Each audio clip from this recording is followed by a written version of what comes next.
No, I didn't. It's not. Thanks, Eric. Okay, welcome to the June 22nd meeting of the Board of County Commissioners. Will you please rise for the pledge of allegiance?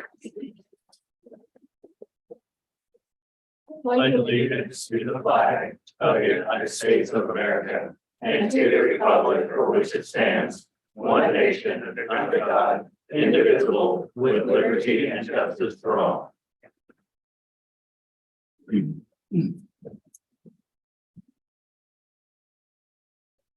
Okay, our first order of business is public comment.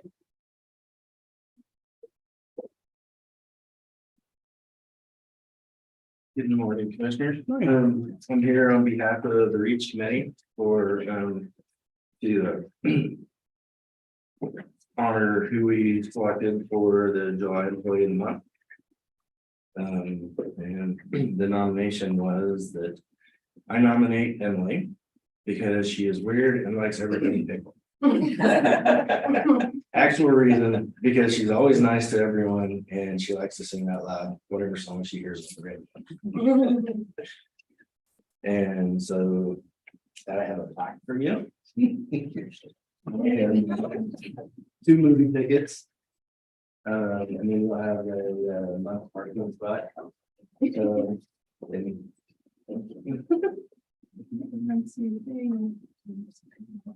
Congratulating you. We have one more. Okay. If you would. Emily, you want to, Make them noise. Emily, you want to say? Okay, you have no idea. I had no idea. We have singing this morning? She likes to sing. Oh. Well, please, So much. Yeah, nice straight line right back there. And right here. And 1, 2, 3. One more for backup. 1, 2, 3. Thank you. Thank you. Congratulations. Thank you. Once more, I know I asked you for a group picture today and Oh. I made a mistake with it. So if I could get one more quick one. Okay. I'm seeing her making faces. Yeah. And if you could- Rabbit ears. Sure. Okay. Okay, and 1, 2, 3. And Kansas eyes for one, if you would. Okay. 1, 2, 3. Thank you very much. I appreciate it. But having you jumping jack. Oh, no, not today. Come on. My legs already hurt from squats. No, we're gonna leave that one alone. Okay, have some more public comment? My name is Kathy Oliver, I'm the court administrator, and so that way you guys don't think all we're doing is singing and eating pickles over in the court clerk's office. I'm sick of eggs myself. Well, it's all kinds of people things that she brings in. But Emily started February 7th of 2022.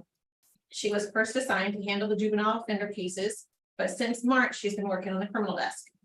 She has transitioned to the desk with ease. She's a quick learner and handles the new responsibility very well. As the criminal clerk, she is responsible for receiving and filing court documents, issuing subpoenas, warrants, and summons, finding attorney defendants who are found to be indigent, and reviewing court documents for accuracy and completeness. While we don't always work with the public in the best situations, as you can guess, Emily can brighten anyone's day with her smile, song, and enjoyment of pickles. Is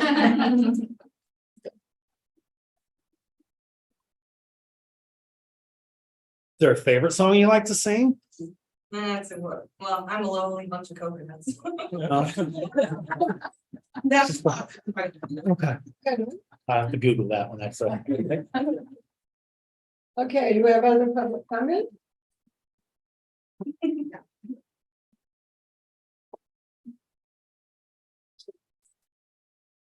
Good morning, Commissioners. My name is Roger Seymour. Been a long time Riley County resident, but got 3 items here. The first one is a little bit of frustration. As a landlord, sometimes we have to evict people. It takes a judge's order to evict people. And the local police department, in this case, the Riley County Consolidated Law Enforcement, is required to do an eviction. We have to pay for that. We had an eviction signed by a judge. We have a lawful order for the police department to serve that eviction. In that eviction, it says you are hereby commanded to cause such defendant be removed from the premise, a key word, and the plaintiff to be restored to their possession. The individual we're talking about is incarcerated in the Riley County Jail. He's not in the property. Therefore, and he had a roommate. The roommate had moved out. Therefore, the police department, in their infinite wisdom, decided that they did not need to fulfill the lawful order of the police department, or the judge, as by their prerogative. Problem is, I don't have possession of my property back. The second part of the order. I've talked to the police officer. I've talked to a supervisor. I was at the law board and still have no response. I need to have a lawful order police eviction done that I paid for and the judge has ordered. I don't know who to talk to.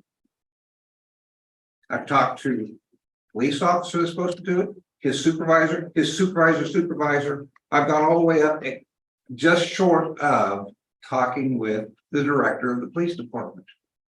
I'm frustrated.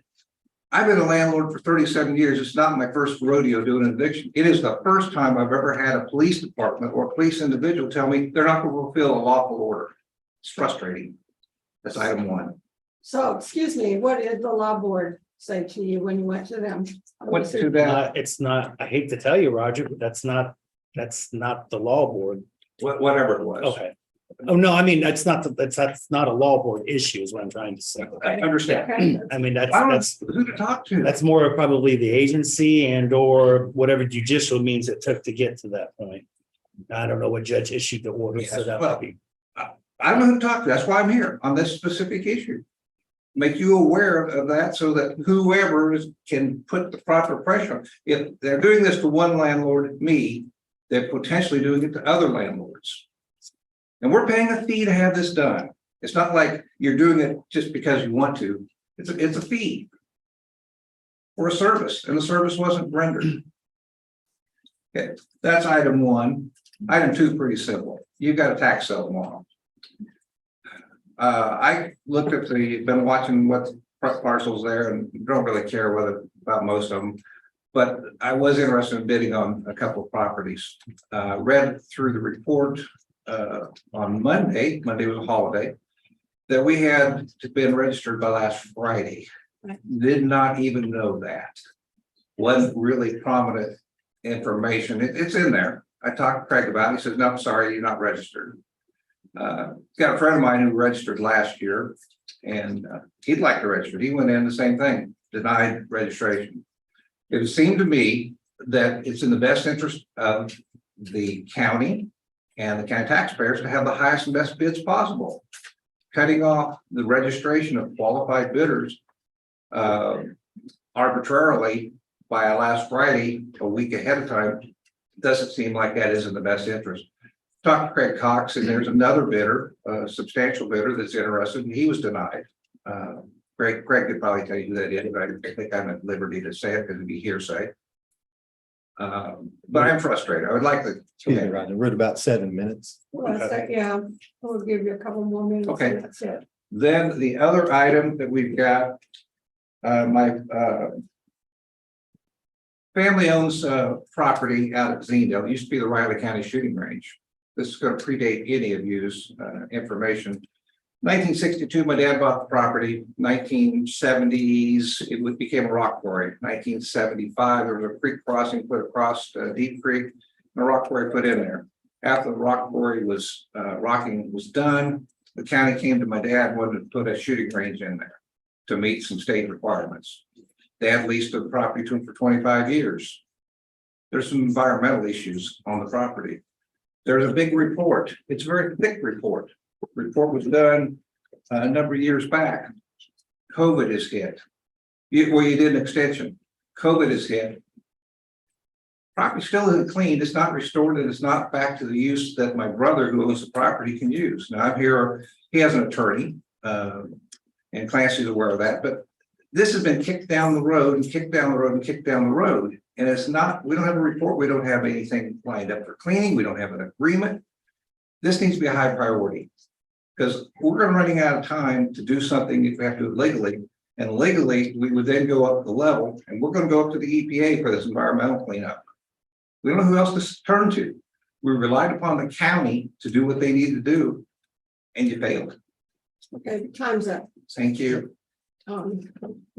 Clancy, would you like to speak? No, I don't really, it's not appropriate to use public comment to have a dialogue about something that's underway. And as Roger is aware, he's had conversations with me about getting the documents for this.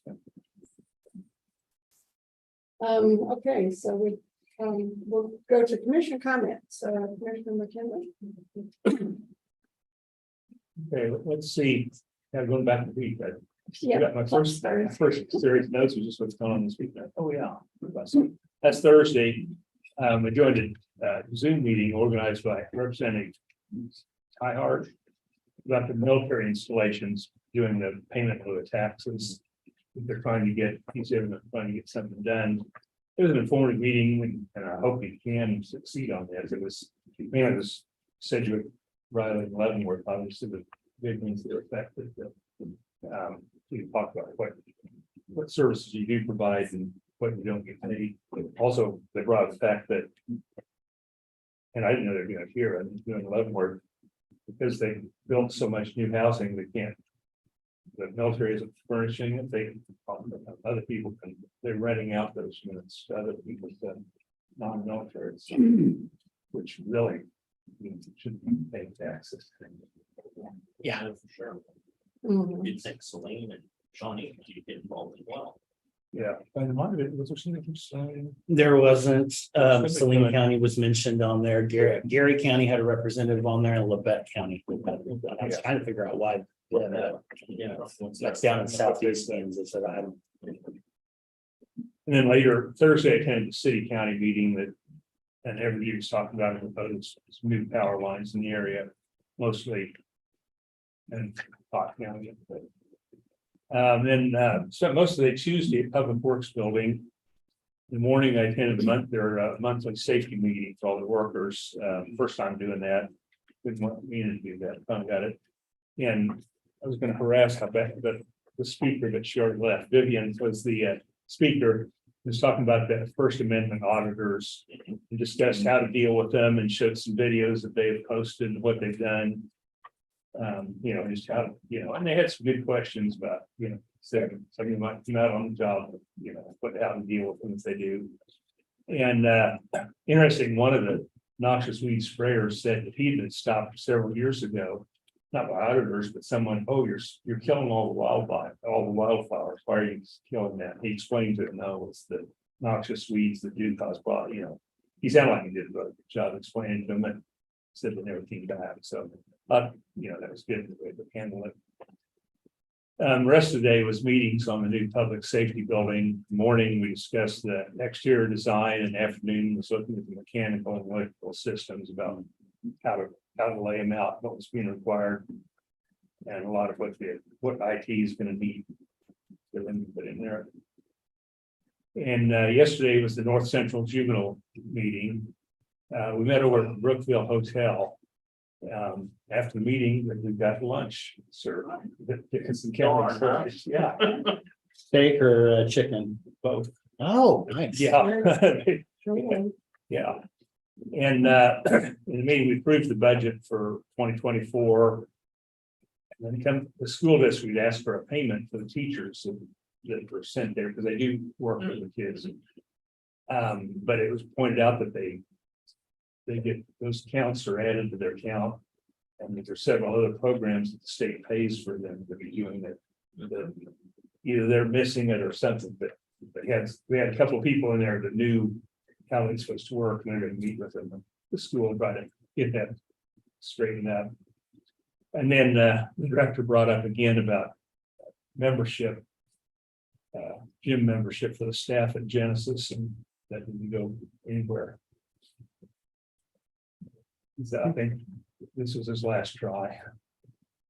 We mentioned why we didn't want Genesis, and then several of them didn't even want to mess with them on anywhere. I'll bring that to the staff. So that was it. Okay. I was like, I'm gonna have to kind of speed through this as it's been long.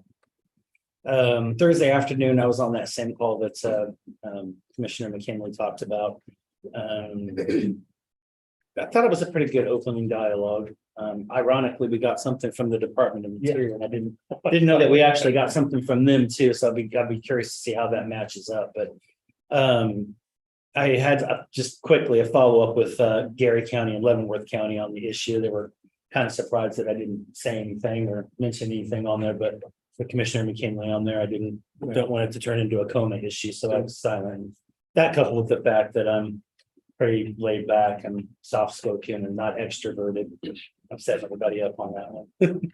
Thought I probably just shouldn't. So anyway, I will move on. Also Thursday afternoon, I listened in on the Council of Foreign Affairs June state and local officials webinar. Was a public health lessons from COVID-19. You can pretty much imagine that was kind of a loaded conversation.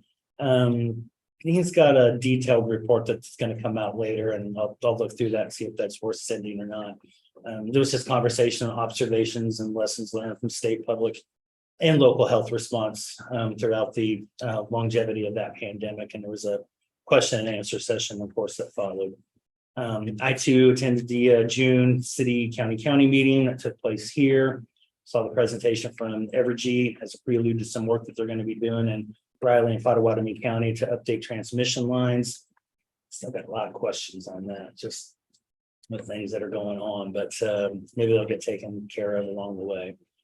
Friday morning, I met with Scott Boos and his staff out at Be Able.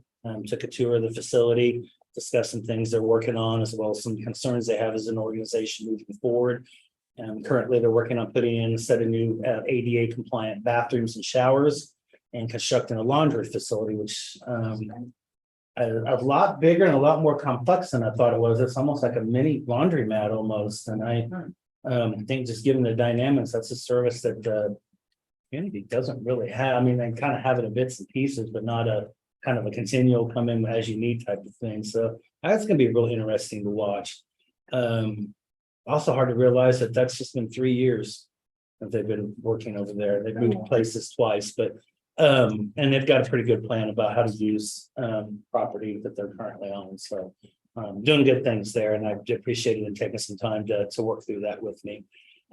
Friday afternoon, I also spoke with Anna in the appraiser's office as a follow-up to the conversation we had on Zoom Thursday, just trying to get some numbers and some figures and some direction on what that may look like going forward. And we'll see.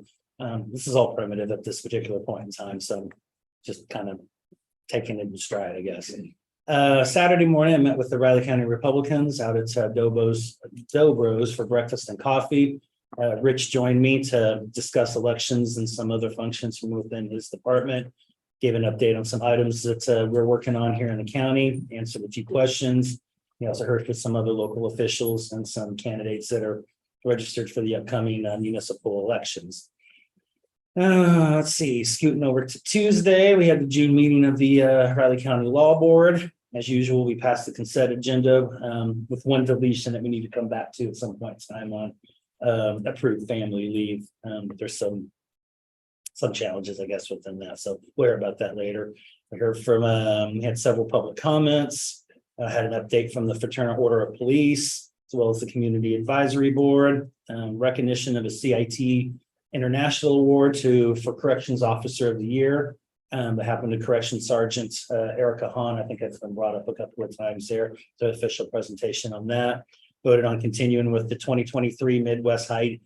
This is a long one too. Midwest High Intensity Drug Trafficking Area from the Topeka DEA Task Force. Agreement that has to be in place. So we'll continue to move forward with that. Discussions on some information technology items coming out of that reserve fund. And of course, the big item, a discussion of the 2024 fiscal budget. No budget was actually voted on, and now there's potentially two potential budgets on the table. Budget 3 would just represent a 7.34% increase, 25% of the last 50% of that salary survey, and a 6.5 cost of living adjustment. Budget 4 would just be a 6% cap increase only, contain whatever dynamics they want to contain in that, but I would assume it would be the 25% salary survey and probably that same COLA, and we'll have to make other cuts within the budget in order to attain that. This will need to be voted on in a special meeting. That was part of that phone call just a little while ago there, trying to figure that out, trying to herd everybody together when you have a July 3rd deadline. It's probably going to be very, very difficult at best. So we'll see how that works. We also lastly had an executive session discuss matters involving non-elected personnel to finish out. Tuesday afternoon after that, I had the June Board of Directors meeting with the Manhattan Area Chamber of Commerce. Amongst those items of discussion were the Chamber's accreditation report. I received a 5-star rating from the U.S. Chamber of Commerce. I think they're only 1 of 5 in the state that have that recognition at this particular point in time. So congratulations to them for that. We discussed the upcoming board retreat that's going to take place in the fall, October, non-football weekend. That was an item of discussion within that. That'll be in Kansas City. More details will be to follow. They're working on a tiered membership accounts system to work, from the smaller to larger businesses, and kind of a sliding scale fee of sorts. Discussed the 2 zoning requests that were in front of the city commission on Tuesday. I don't really go through that. Several board members spoke, including myself, on the current community survey that we have in place for the potential schedule change to 410s. And some staff gave some other updates. Last night, I attended the established business leaders after hour social. Man, that's another long one. Hosted also by the Manhattan Area Chamber of Commerce out at Liquid Arts Winery. Boy, they're doing all kinds of stuff out there. Oh, amphitheater they put in there looks really, really cool. Guest speaker was Aaron Stewart, the new Parks and Recreation Director for the city. He's a former MHS guy, 2 years ahead of me, so we went to school together, figured that out in our conversation. Good to catch up with some people, good to meet some new business leaders from the community as well. Also attended the city council meeting over in Ogden with everything going on here lately. It's been a while since I've been able to meet up with them, give them an update on all we're working on, and several items that are pertinent to the city. They did pass an interlocal agreement with Flint Hills MPO to help them facilitate the application of the Safe Streets for All program that we're working on. We will be working on a support letter and working to reach out to our federal delegation to get some support letters, as well as Fort Riley. So it's something I'm working on currently. And had another couple of notes. I'm just going to leave that due to time. So that's all I've got. Yeah, I'll read now. I take a drink too. Long weekends are tough. Last Thursday, and I don't know if I reported this before, but I did attend the Chamber Good Morning Manhattan meeting prior to our meeting. That afternoon, I met with Amanda, Craig, and Vivian to discuss tuning strategy for the Keats project. And it was determined that I should make all the follow-up calls to the wine property owner. And we discussed what the purpose of this calls would be. After that, also that afternoon, I attended the city county meeting in our chambers here. Evergy made a presentation on their new transmission lines that will cross short distance in northern Raleigh County and mainly Pot County. They will be having 3 upcoming meetings for the property owners and citizens that will be affected by the new lines. Friday morning, I did a thank you for being here opening for the Kansas Treasurers Association meeting that was held down at the Hilton Garden Inn. And after that, I spent time here in the office and organized list of contact numbers of the Keats people that I would be calling. Also organized some files and checked on emails and phone messages. Saturday and Sunday, let's say, I did some shopping, stopped by City Park for a short time, and did regular Saturday chores in and out of the house. A lot of fun. Monday, I started the calls to the Keats area and reached several people. Then I went to lunch with a friend, and after that had a 3-hour dental appointment. So that was it for the day for me. Tuesday, came into the office, was able to reach most of the property owners. We had some really good discussions. No one said no. So, I feel it's pretty positive. I printed some notes from the calls and follow up with what's needed. And gave a copy to Craig and Amanda. And then Amanda and I worked on a packet to send some people who had not received anything on the situation yet. And it was it's tied up in like mainly in the trust, but there are different people to contact on this, on some of the trusts. So we've got, so I worked on drafts of personal letters and information to 3 of those people that'll be getting packets, and they'll be going, and it goes up on Wednesday evening. And packets and letters should be going out hopefully this afternoon. I need follow up on phone messages I left to some of the people. And so, and that's moving along, so.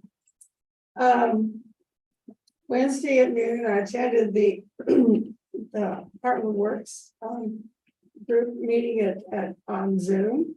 And it was a 2-hour meeting, which is really hard on Zoom, but it was due to a lengthy report from the audit and compliance person, Mary Ann Lawrence out of St. Louis, and she gave a full report on the group. And the staff had been working on all the fixable issues identified. There was a revision to the bylaws that the group needed to ratify. New officers were elected from both the elected officials board and the advisory board. And group decided that the September meeting will be in Topeka at the Workforce Center. So that's all I have, and we can go on with our business meeting. First item is the election systems and software contract. Are we missing something on that? It was kind of, it's a good thing maybe, but down on price, it is under 300,000. Yeah, it was, so we'll take that, and of course, if you know anything that's approved as a CIP projects and CIP can go under what was allocated or over, so yeah. we'll Okay. always take under. Yeah, I was pleasantly surprised, I have to admit. Well, and on those, Happened too much recently. No. John brings something that's. I just thought maybe you took something out of there that we had originally discussed or something, so I just want to make sure we're, Yeah, believe me, this is gonna come up along the way. have not. now the, They won't complain, they'll went down. No, they don't complain if the, stuff that was discussed wasn't there when they go to actually vote. I'm already thinking way ahead on that one. well, there are some fees that I don't know was in our original discussion on the initial. The original license, yeah, all of that's the same Oh, document. was that the same Uh-huh. document that we had? It is. Okay. It is. Okay, well, with that said, then I'll go ahead and make a motion to approve the sales order agreement and contractual provisions attachment with the election systems and software LLC. I'll second. Okay, it's been moved in second to approve the sales order agreement with the election systems and software. All in favor? Sure, please. Commissioner, you're gonna keep going with business, you want me to do mine at 9 and get back to it, or how would you like to proceed since we are at 9?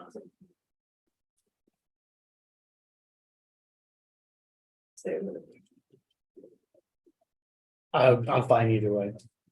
We'll get it done over there. Yeah, me as well. I want to make sure. Do it now. You commissioners Fine fine for you for, guys.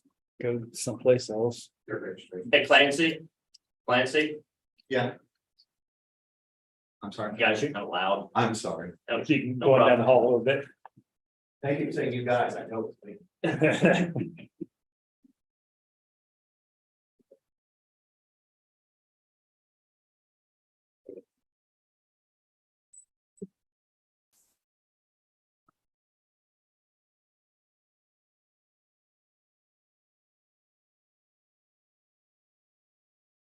Yeah, the really bad thing about this conversation that when people don't realize it's picked up on that really well.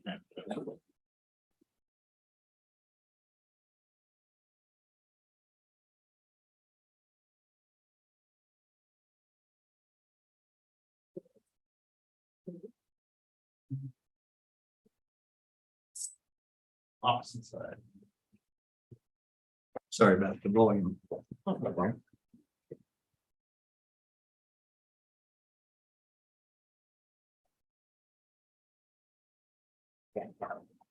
Thank you.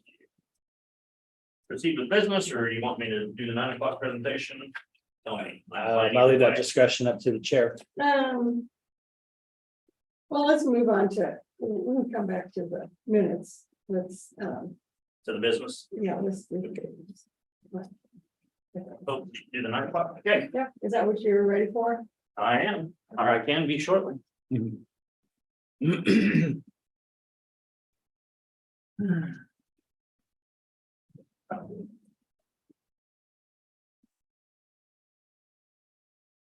Okay, Commissioner, this is not an insignificant item, as you can tell, but it is something that we haven't done in a couple years because we did have a pandemic. It was something that we had reported to the board to cash balance, of course. Remember, the last couple of years have been rather uncertain, so that's why we did not transfer anything at the general at those times, because the general gives the board the most flexibility if funds are needed.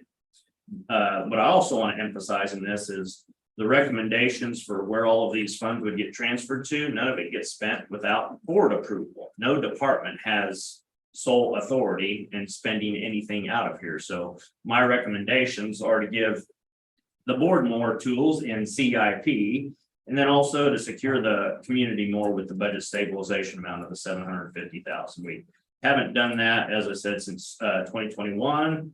It is in our policies, our financial policies, to do $250,000 a year. So if we don't do the $750,000 I'm talking about into the budget stabilization amount, which I'll remind you, Commissioners, budget stabilization amount, we have not spent any of that since we started having a budget stabilization. That was implemented after the 1993 flood. We about ran out of liquid cash. That's when I was the accountant in the treasurer's office, and Eileen King and I were talking and saying, we're gonna have to go to the board and say, you got to stop spending, because back then it was working with FEMA on the flood. We were spending money way faster than the feds would get us money reimbursed. I had to develop spreadsheets to show the feds what we were spending.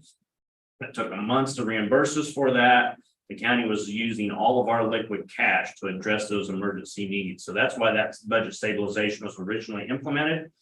Knock on wood, we've come close, including a pandemic where we thought we may need to access those funds, and that's what it's really for. A large scale disaster, others say, well, this is kind of an emergency. Well, it's not like a natural large scale disaster like a tornado or a flood or a pandemic. So those are really what that funding is for. The $580,000 not appropriate, that's something by state law we have to appropriate each year, which is part of that balance. So what we've typically done, and it's commonly exceeded $1 to $2 million when the transfers were made previously after the end of the year, after we got the audited amounts of revenues left in excess of what we had budgeted the previous years. And we always recommended to the board either to increase budget stabilization or increase CIP. CIP, as you know, there's a long laundry list of things that we haven't funded because of funding. And so that's why my recommendation is we'll put it into the year. Also gives the commissioners maximum flexibility.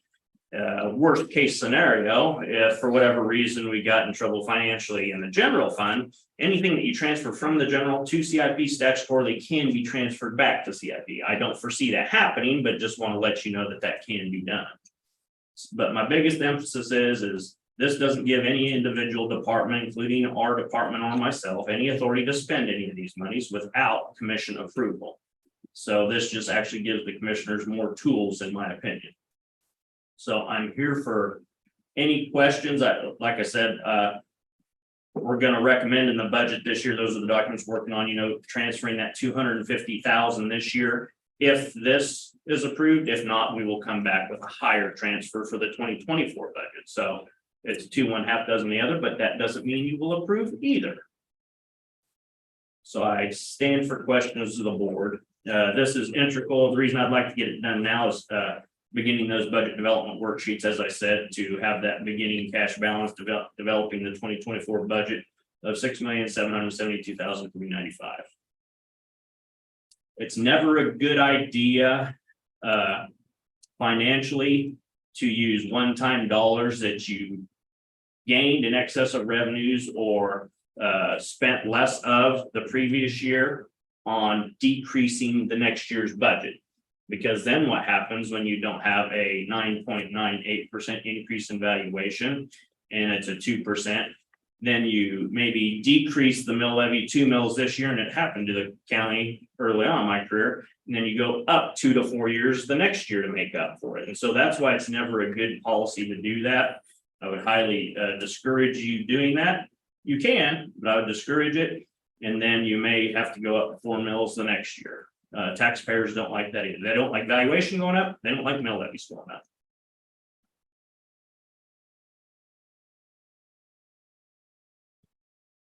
Oh, I thought.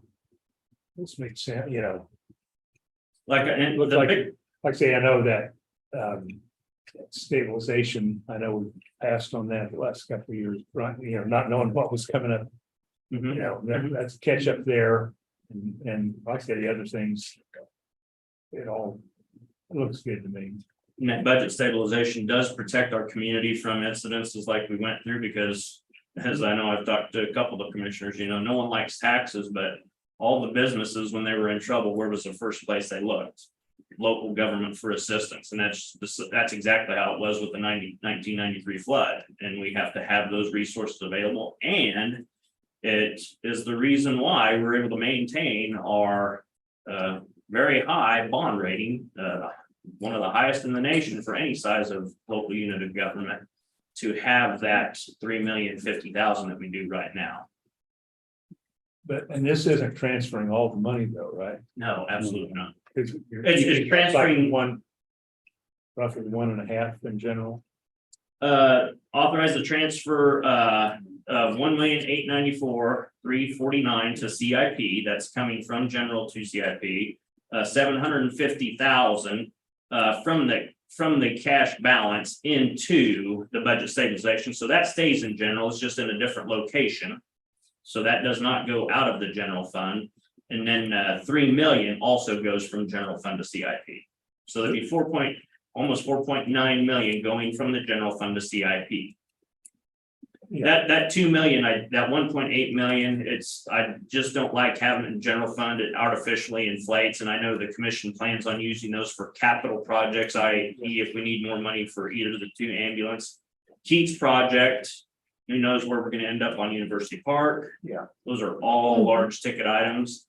I know on the commission's radar, because there's been some discussion, other facilities needs. Right. Other facilities remodels. If you do something to this building, just the windows on this building are significant. So we have a large capital need.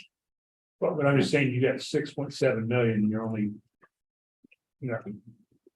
You're only accounting for about 1 or 5.5 or something in these 3 numbers. Actually, we're.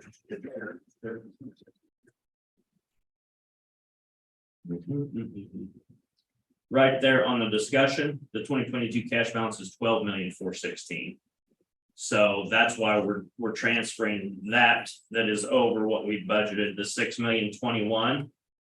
So we will end up with 6.77 based on these figures. Oh, And the 6.7 is the carryover. Yeah. After those. Okay. after the transfer. Yeah. No, that's okay. There's a lot of numbers there. Right. Awesome. But question, Uh-huh. On the budget stabilization, do we have a statutory cap on that? Okay, well, for some reason, I was thinking that we were working to try to get to 4 million. I don't know why. No, there's all kinds of national guidelines on which your reserves should be, and we are way below what those are. Those are, in my opinion, are excessive. Yeah. In my opinion, are excessive. We should be way higher, but as you can tell, in going through the bond rating, the national experts say we're doing fine, but it took a lot of explaining to them on how we do our finances for us to maintain that very high bond rating that we have. Okay.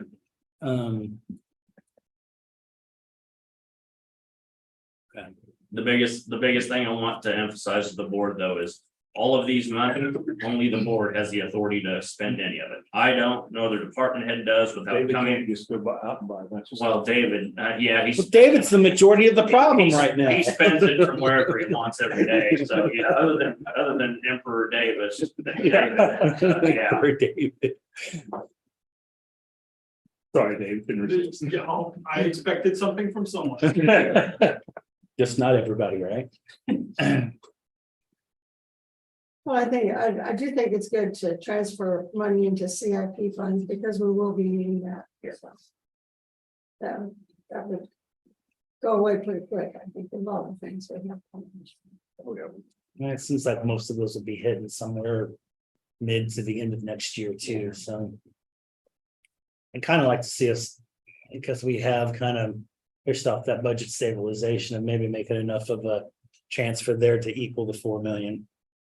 And what, if you take my recommendation for the budget this year, after 2024, we will be up. That's what I had originally done, just because 4 million is a nice neat Yeah, number, that's but I fine. thought to the commissioners, it made sense to logically do it in the $250,000 increments. That's why I just did 3 of those, but if the board wants to make it an even 8, I'm fine with that, but I had originally done that in my recommendation. I said, well, logically, it's easier for me to justify, we missed 3, so let's replace 3. Well, the reason why I say that is as we go through this year's budget, next year's month, on down the line, it seems like when we need to make a cut, the recommendation is always there. So to maybe build that up just a little bit extra, if we have to play around with it, use it for flexible means, we're Mhm. at that next number. And yeah, it does sound better, particularly when you've seen what's happened down in Texas and Oklahoma and Arkansas over the last couple of weeks. So, yeah. But that was the reason for my recommendation. I originally did Okay. make it an even 4. Then I So thought, if we well, need 250. Next for this. yeah, I'm gonna work on recommend that and this get up to in the even 2024 4. budget, a $250,000 transfer budget And that stabilization. gets Yeah, and this is just for 23. Well, this is to make up for a couple of years where we. Yeah. To get to. Yeah, these adjustments will be made in the 2023 budget.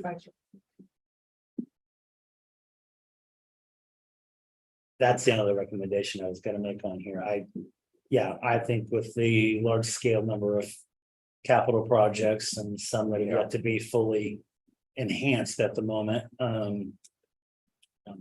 it seems logical.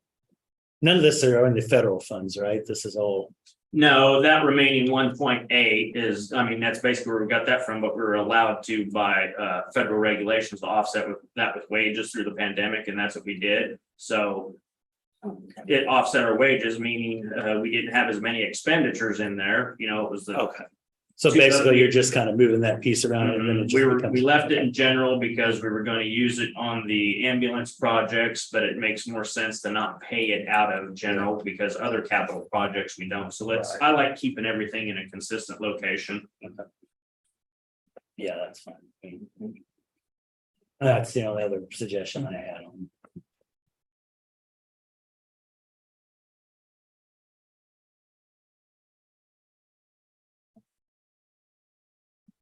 There's just increasing the transfer to equal out 4 million on the budget stabilization. If that's something that we want to do, not, that's fine too.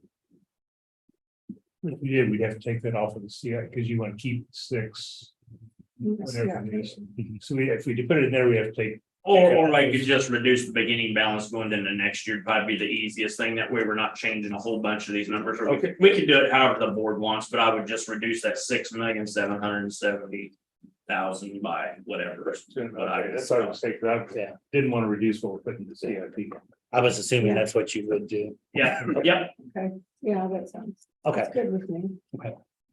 I don't know the number to incorporate that into the motion, but. We'll get that. Okay, so I'll go ahead then and move the, I guess I'll say said recommendation. Transfers to both the CIP and budget stabilization line items for the 2023 budget. I'll second. They're moved and seconded to authorize the transport of funds, both CIP and the capital improvement fund and the general fund budget. All in favor? Aye. Aye. Thank you, Commissioner. Time for Mr. Holman.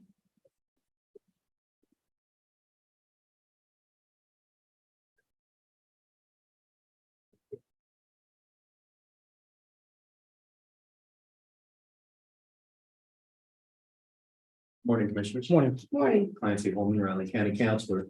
The item before you is first item is a review and approve a publication of an RFP and contract for indigent legal services. This is an item that's been discussed a lot, of course, by the board and by the courts, and by the county attorney's office.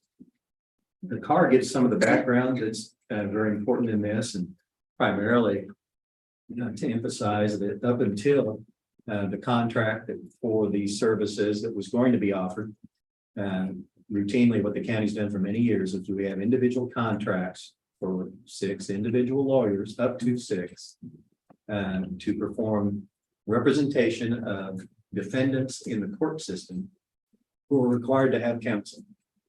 That's important because it's really kind of it allows some level of budgeting certainty for the county. Because without those contracts, the county has to pay for those cases where someone is required to have counsel appointed by the court and the state does not pay. There's a statute that puts the high level felonies, those kinds of things are funded by what's called the Board of Indigent Defense Services with money from the state. Anything that's not there, and those are, again, the more serious level crimes, not that any crimes are not serious, but the ones with the highest penalties are funded by they're paid for by the state when there's appointed counsel, and it has to be someone who satisfies the court that they are indigent. Indigent defendants who are not in that category, a case pending that requires appointment of counsel under the Constitution. And the court has to appoint someone to represent that because there's confinement normally it's because confinement is a possibility in a criminal case. That's the test. But there are other types of cases like child in need of care cases where the law has developed that counsel is necessary in appointment in those cases too, to the parents, to grandparents, to all sorts of people interested in the welfare of that child. So if you don't have a contract, if you have a contract, you know how much you're going to spend each. It gives you some level of budgeting certainty. Not that you won't have to potentially spend more, because if you've got to pay it, you've got to pay it. But our system has been that we have a set monthly amount for each of those attorneys. And that monthly amount, came at some, it satisfies the attorney who agrees to sign the contract because it's not going to make anybody rich, but it's a nice solid check that isn't going to bounce. And it allows that attorney to continue with their private practice, to take other paying clients. It's a supplement. It has never been intended to be a full-time payment for those services. That's important because some of the numbers that have been thrown around as to what the compensation ought to be, I think in my opinion, are pretty unrealistic. They don't take account of those things I just described as to the purpose of this contract. And there is some risk by those attorneys who sign on to there's some contractual risk for those attorneys who sign on for this deal because they don't know how many hours they're going to have to spend on various cases. Every case is they're going to have different levels of time that the attorney is going to have to expend because of the difficulty of the case. And they're not assigned by the county, they're assigned by the district court. The county does not assign a single case to anyone. What we do is pay for those services. That's what the county's obligation is. And this RFP is different from those that we've used in the past. The last time we did an RFP was 2006. And there's some changes. I just want to touch on a couple of those so that you can feel comfortable approving the form of this. And then I will change the dates, that kind of thing, if necessary, and then probably put it out there next week. That's what it's going to amount to by the time I get newspaper publication. We'll do that. We'll send it out to the local bar and put it on the county website. One of the most important things is in the second paragraph of the RFP. What I emphasize here is what numbers have shown us historically, that normally the average hours worked per week by those attorneys is around 20 hours a week by 6 lawyers. That's history. And it's been maintained over a long period of time. Now, that means that, and the amount of compensation they get under previous contracts and this one is set, it's established, it's fixed. It doesn't vary each month. And that's the amount that's paid, whether that attorney has to work 20 hours that week or gets a very difficult case or series of cases and has to spend 2 weeks where they work maybe 40 or 50 hours in order to do their job and to provide the appropriate representation. So there's some contractual risk by the attorney, but normally there are going to be many more weeks during a calendar year, during the contract year, during the contract term, where that attorney will only have to work probably 20 hours in a given week and maybe less. So that's the benefit side of it. In addition to a known payment that you can count on to supplement your private practice, it's that you're going to get paid that amount in the contract you sign, no matter how many hours you put in or how few hours you put in.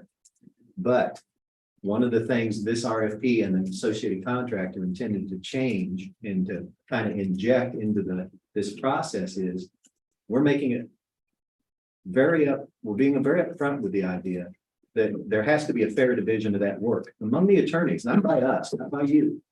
Nobody's gonna tell them how to do it, as long as they're doing it themselves. And there aren't complaints coming from those who are under contract that this person isn't pulling their weight, or look how many hours I'm working and this person's working very few. In the past, what we've done is we've lost some attorneys that were perfectly qualified and have elected not to continue in the contract because there's been a perception that the work is not being evenly divided among the lawyers. It's their responsibility to do it. It's not the courts and it's not you. But what this RFP and contract provide is if you approve the form of this contract, the form of the RFP, and we manage to contract with up to 6 attorneys, you don't have to have 6. You don't have to hire anybody. It's not your job to find lawyers.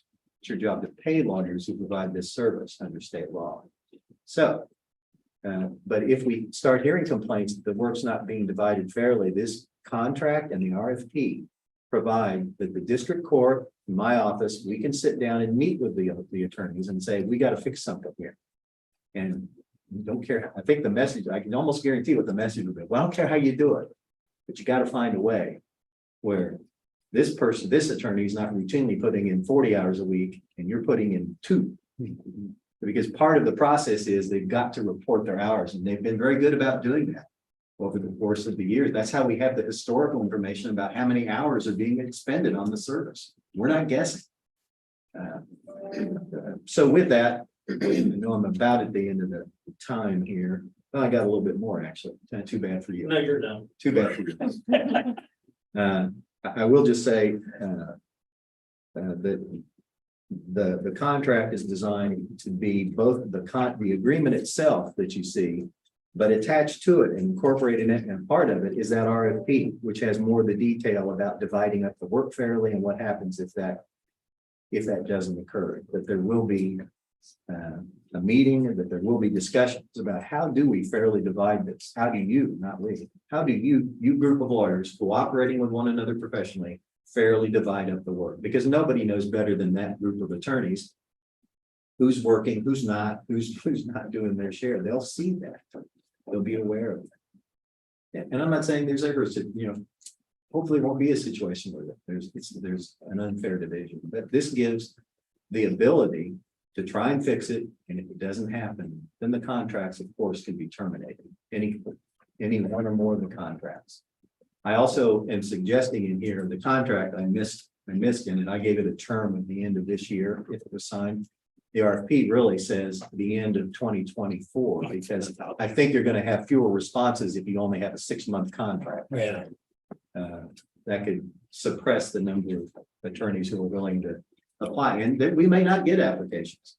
As the contract was not signed for 2022, we were trying to fill 2 vacancies originally. We ended up trying to fill more than that, but both the court and I were doing what we could to try and find somebody that was willing to sign on to the contract. We just couldn't find anybody.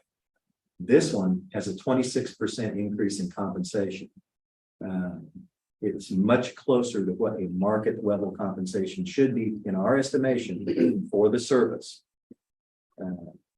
It's a fair amount for what is really what history shows is a part-time job. I was just to put that in perspective, over the city of Ogden, that's what their hourly rate's going to be for their defense attorneys they're using for municipal court. So not the only ones at that threshold at this point in time if we move forward. I know there's some other entities that have done some other things that does seem to be the reasonable rate. No, it's designed to be fair. Yeah. And it's not designed to go on the cheap. It's an annual compensation to any attorney that signs the agreement of $71,400. What's the timeline on it? I mean, you got to put it out there. I've put it out for about 30 days, but I also, the RFP is flexible enough that as applications come in, you don't have to wait. I anticipate that they'll come in, I'll take a look at them, bring them to you. You can review them as they come in, and people they know that by the RFP. Okay. You could end up filling it. If you got 6 qualified applicants in a week, that you were willing to, and you take longer than that because you only have 2 meetings, but you might want to call them in have them make a presentation. We've done that in the past. You have that flexibility. It's designed to give you maximum flexibility how you select and to do it as quickly as possible to assist the board. Think I would, my preference would be just to forego that this time around and make sure that we do that process as usual and at the end of 24 when it comes up, just to get it done. Because it seems like there's a bit of panic and urgency involved in it, so. So which are you foregoing? You don't want to do the. I mean, this, you are willing to have the proposals come in. And Yeah, evaluate. Oh, But okay. instead of going through a natural kind of application interview process, Right. let's void that this time around. So I we get can it. get it filled and moving forward. For sure. Right, first come, first serve. I like that, yeah. I didn't put that language in. Well, don't, but. It's implied actually, because it says. But in the we're past, hiring we've had it somebody. come in so we can ask questions, have concerns addressed, but You'll have that considering where we're at and like I said, the urgency with this, we might want to forego that process. just to You get may. it done. But we And still- caseload. But we still get approval of. Right. who it is. Oh, yeah, it'll be your call. You're the ones who will make the decision. Nobody else. All right. That's all I have unless you've got questions about it. Have anything else? I will remind you, you do have a fence view coming up. It's not Monday.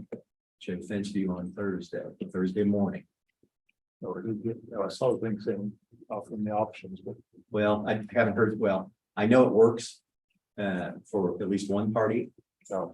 I haven't heard anything from the other, and it's time to move forward, so. That's what we're gonna go with. That was the morning one, right? Yes. Okay. Yep, leaving here at 9 o'clock Yeah, the evening meeting. and spending an hour at the property and being back here hopefully by noon. Thereabouts, if not before. Lunch is provided by your office, of course. Spam sandwiches, yeah. Oh, never mind. I'll starve. How about that would Peanut help? butter, I Oh, suppose. come on. Clancy, Monday, you'll kind of give us a background on this. Yes. Fence view is what we're Yeah. doing. Absolutely. Okay. Yeah. Because none of us have ever actually done this before. Well, and it's high time you did. I usually don't make it a point to sit around and stare at fences, just so you're aware. Just everybody pull out your cowboy Well, boots. it's coming up. Yeah, I would. The good news is 9 a.m. it'll be a little bit cooler outside rather than 1:30 in the afternoon. Something to think about for summer meetings, just hint. I would leave the wingtips behind. I haven't seen the bright. What if you had wingtip boots? They got all kinds of pieces. Fair enough. Okay, so do we have a motion on the indigent panel? Yeah, I still do this with some reluctance, but I'll go ahead and move that the board approve the form of the RFP and a contract as presented. I'll second.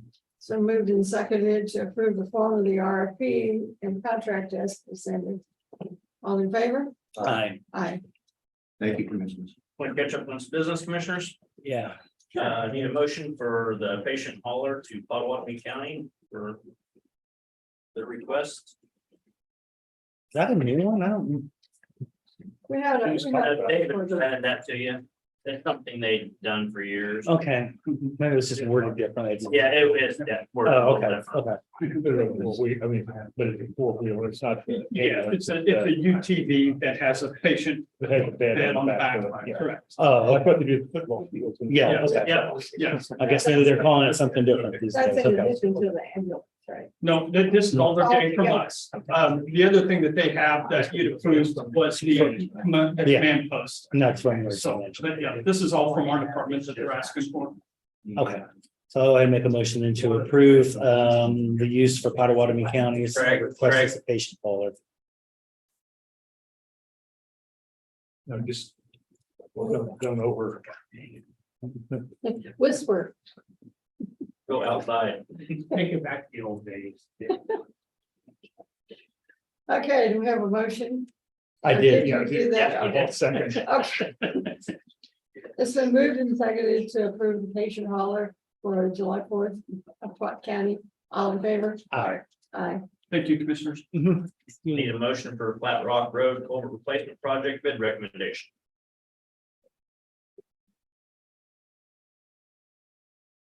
Go ahead and make a motion to approve the bid recommendation for whatever that was, Flat Rock. Road culvert replacement. Yes. I'll second.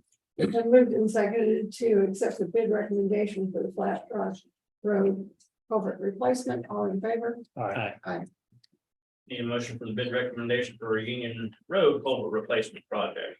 I make a motion to approve the Union Road culvert replacement project. It's bid recommendation. I'll second. It's been moved and seconded to approve the bid recommendation for the Union Road culvert replacement project. All in favor? Aye. Aye. Need a motion for tax roll correction. Quite a few of them. Question. Oh, there it is. No, there's a total of 4 within the total amount. That's what I saw. Am I wrong? Yeah, I was wondering about the one. Yeah, I can hear because that's a pretty good. You look at it. Yeah, that's what I was wondering, and I know.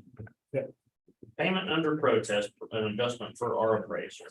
Yeah, but everything else in the neighborhood is 250 neighborhood. These are some, I assume there must be something wrong with that. If they, and that's generally why they hold those arrangements, so we don't realize the condition it is. That's not finished, like you haven't finished or whatever.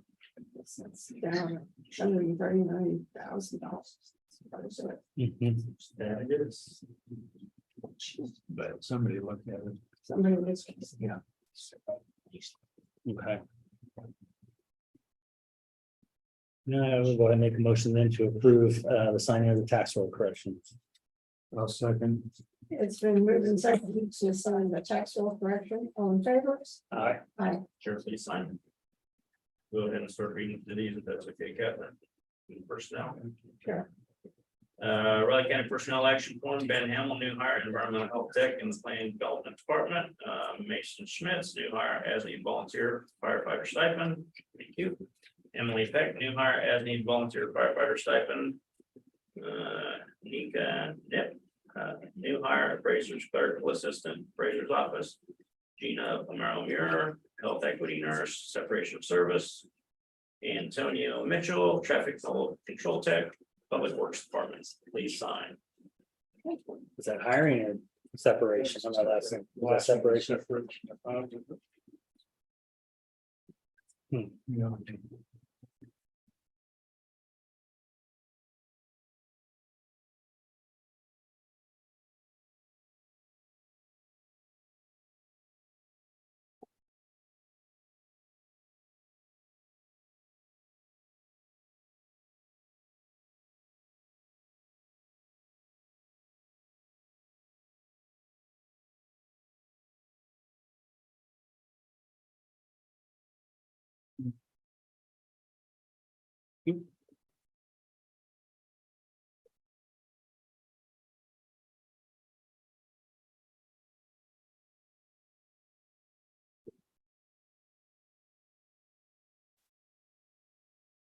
Three more. Three more.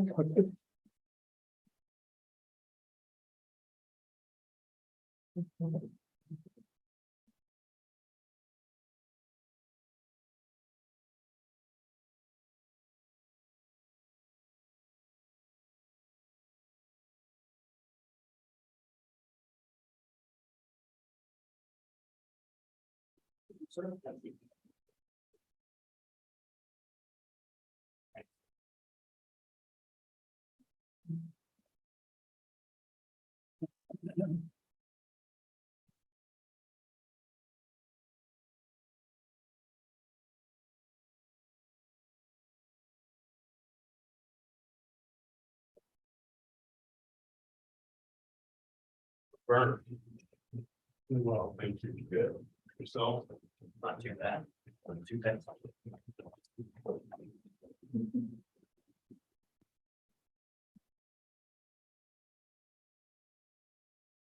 Wow, ready. Are you still signing?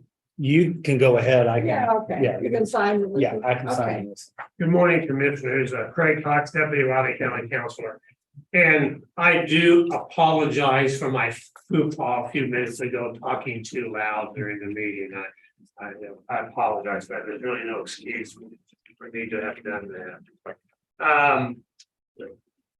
We started this discussion last week about court costs just a real quick refresher, the city of Ogden has expressed interest in bidding on the river trail lots. They have made the request for the commission to consider waiving court costs for them to purchase those lots. And so we got in a discussion on numbers and ran out of time, and there was some confusion. So this was tabled till today. I hope my car helped a little bit.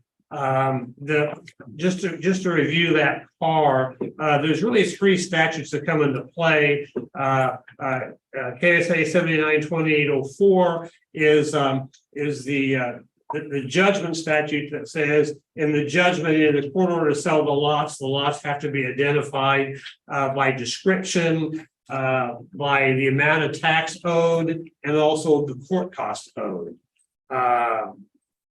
And in that statute, it says that the court can order court costs, or if the court does not order it, it can be 5% of the amount of tax and interest owed on each lot. And I'll get to those calculations here in a moment. But what we always do is we think that we try to be accountable. And so we always have the court order court costs off of what we estimate to be our costs and expenses of each sale.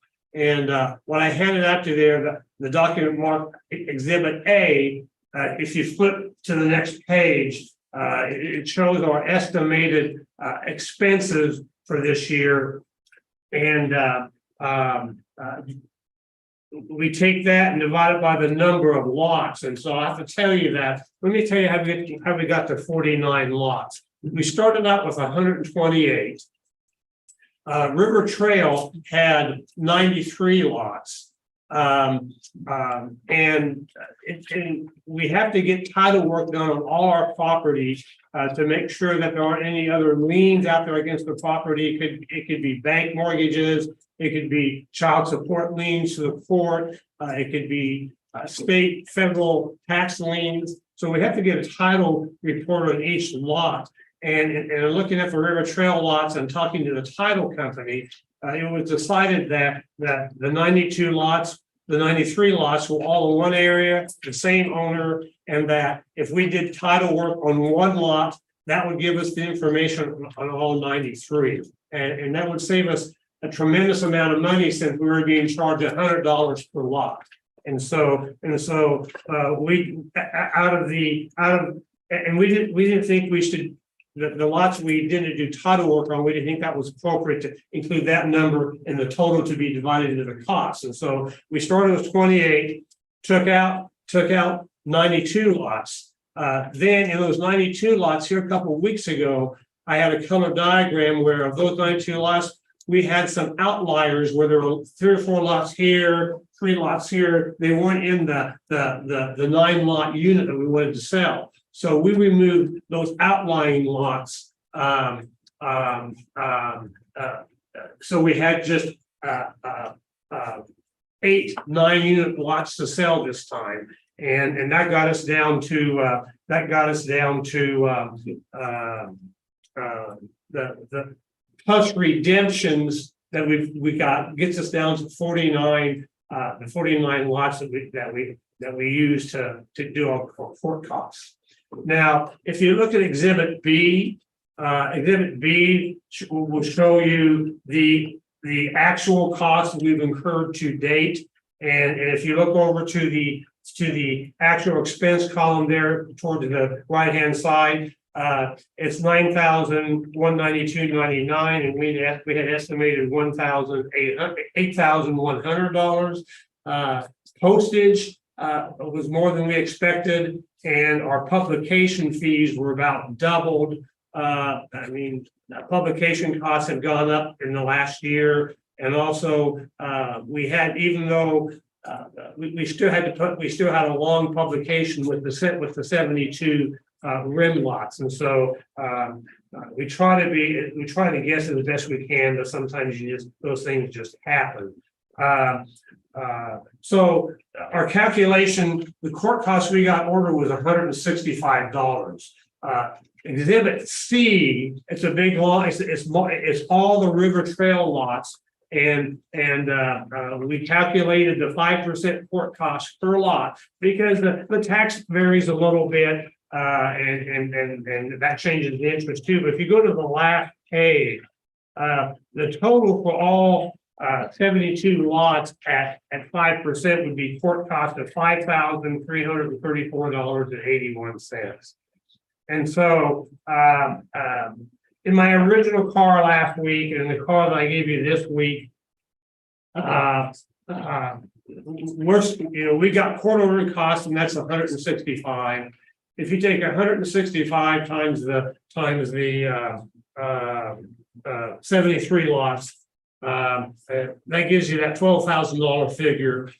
If you would do court costs for the nine lot units, that would be court costs of $1,485, or the request from Ogden was to waive all court costs. And so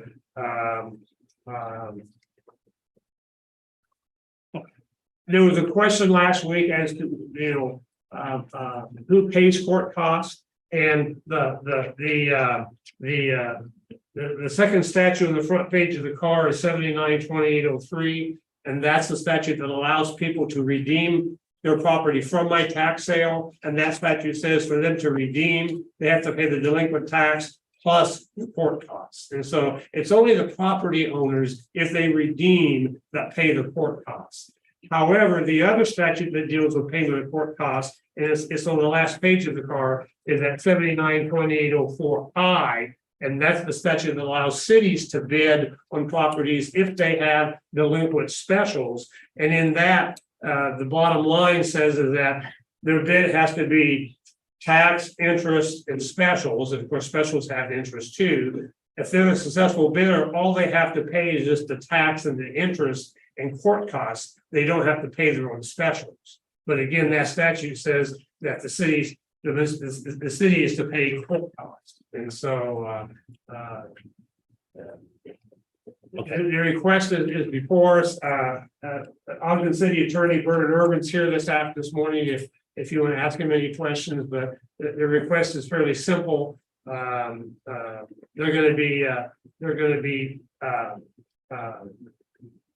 if they're a successful bidder, they'll be paying the costs, the tax and the interest, and they just basically want to see if they can get some savings through that process. And so I will say that it seems to me that if costs are going to be assessed, that the fair way to do it would be to do it on the nine lot units and do that $1,400 figure, because we got an order from the court to combine the individual Ogden lots into marketable units, and that's what's Ogden's buying. They don't buy the individual lots; they're buying those nine. I think I'm right on that. Those 9 units. Well, there's 8 units and then one large piece of property, but that would seem to me to be fair for court costs in regards to the city of Ogden. But the decision is the commission's. So minus the entire discussion here in bits and pieces and numbers and data and legalities, let's just get down to the basic concept here. Let's say we were to make a motion and just waive the entire thing. What will we be out as a county in terms of costs, in terms of time spent, et cetera, et cetera? It's just the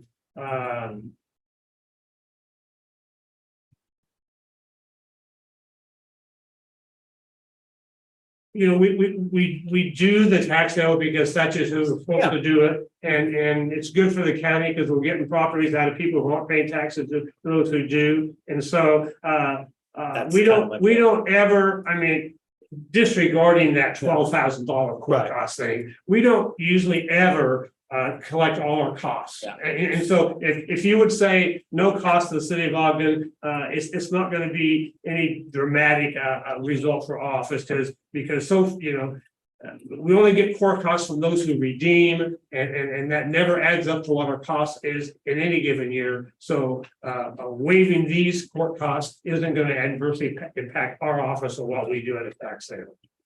So this is what I'll say on this, because we've had conversations both with Bernard and the city. You know, the goal is to take those properties and actually do something functional with them, whether it's rezoning and doing something commercial or industrial, or keep it a residential or whatever. Number one, the city's gonna have more flexibility in doing that, so that's a benefit to them.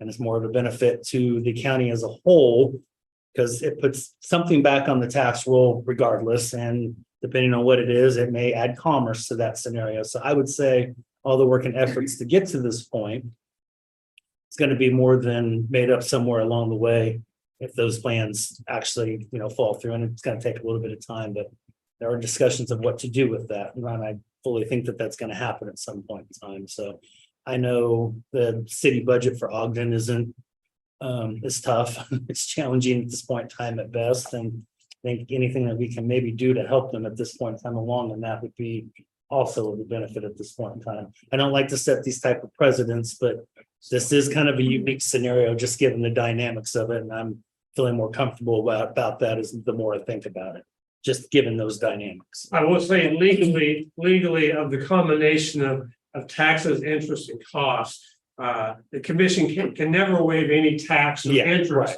but in the court costs, that's the one item the commission does have some authority. I think this is one area where we can really help them along in this path of trying to get development, whatever it may be, into those locations and those properties. And I think that that's of a benefit for all of us. So you're saying we would waive the $1,650 court costs? Is that what you're proposing, to waive all of the Yeah. court costs?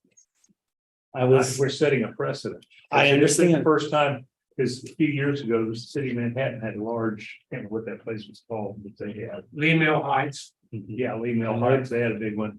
Riley almost had one. Someone came in and got it just before the sale. That was one of my very first tax sales. Oh, okay. The city of Riley's edition. That big addition, and we got it, and it turned out fine. Yeah, but I have trouble setting a precedent.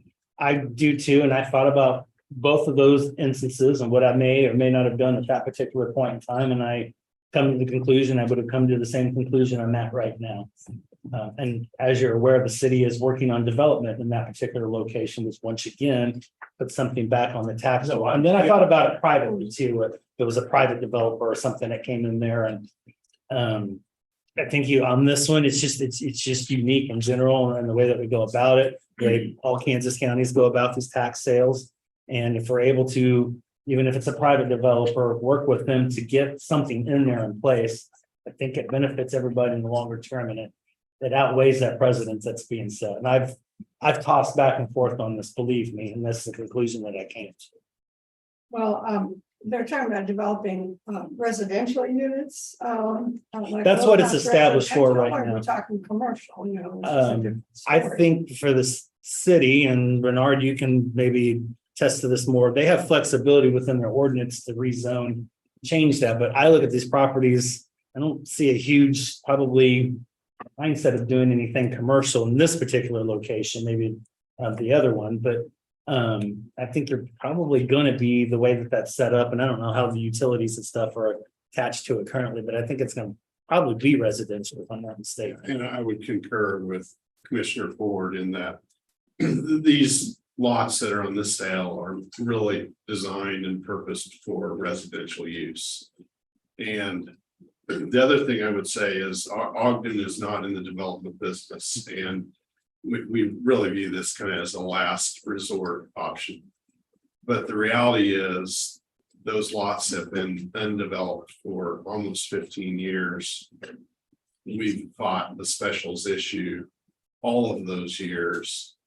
As Commissioner Ford alluded to, it's been a substantial financial burden on the city, but we're starting to get to the point where an end is in sight.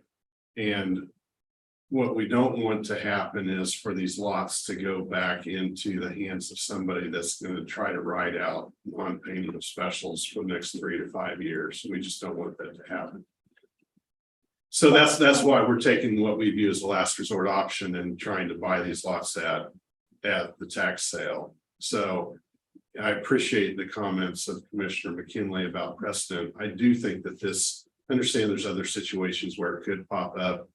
But given the way this development was originally platted with the 9 lots per block, they're really small. They're 30 feet wide each. It really is unique. They were meant to be condominiumized, or however you want to say it. And I think given that it's been lumped into blocks, that's really the reason we're making this request, just hopefully to save those costs ourselves. Well, I would be cautionary that we would replace those with what we've got there now. You know, which that whole development looks really bad, and it looks like it's in bad shape. I would hope that we wouldn't have any development come up that would be, you know, mirror those. And we completely agree. And I think the idea is to hopefully replat those 9 lots into 3 or 4 lots where we can put duplexes or some other more marketable property building on the property itself. So we're talking to developers. I had a very good call with somebody just a couple days ago, in fact, and I know that city staff has been dealing with developers too. So we don't have any concrete plans in place, but we feel like we would be in the best position to facilitate that if we own the lots rather than having somebody else, some third party buying for $1 when nothing's going to get recovered. You can see that. So, we have a question for the public. Well, I just wanted to mention that this situation is a little bit different too, as far as the county costs, because they did only do a title search on 1 lot instead of all 93. So, you know, that saved us $9,000. Yeah, saved the county that much. So there is a difference between what they did with the city and the city of Manhattan versus the city of London, our expenses. Just some additional information on exhibit C. From the first page, you have to look at the column because they aren't labeled on the last page, but the 4th and 3rd column over, general tax and interest. If you follow those to the bottom of the last page, that will be the amount of tax and interest that the city will be paying for these properties.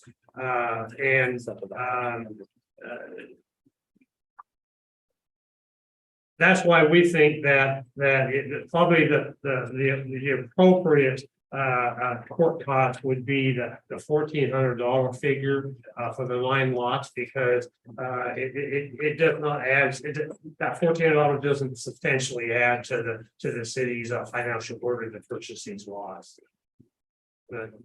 That's why staff was recommending. Yeah, okay. But again, it's the commission decision as to what they want to do. Well, 1485 is not a whole lot.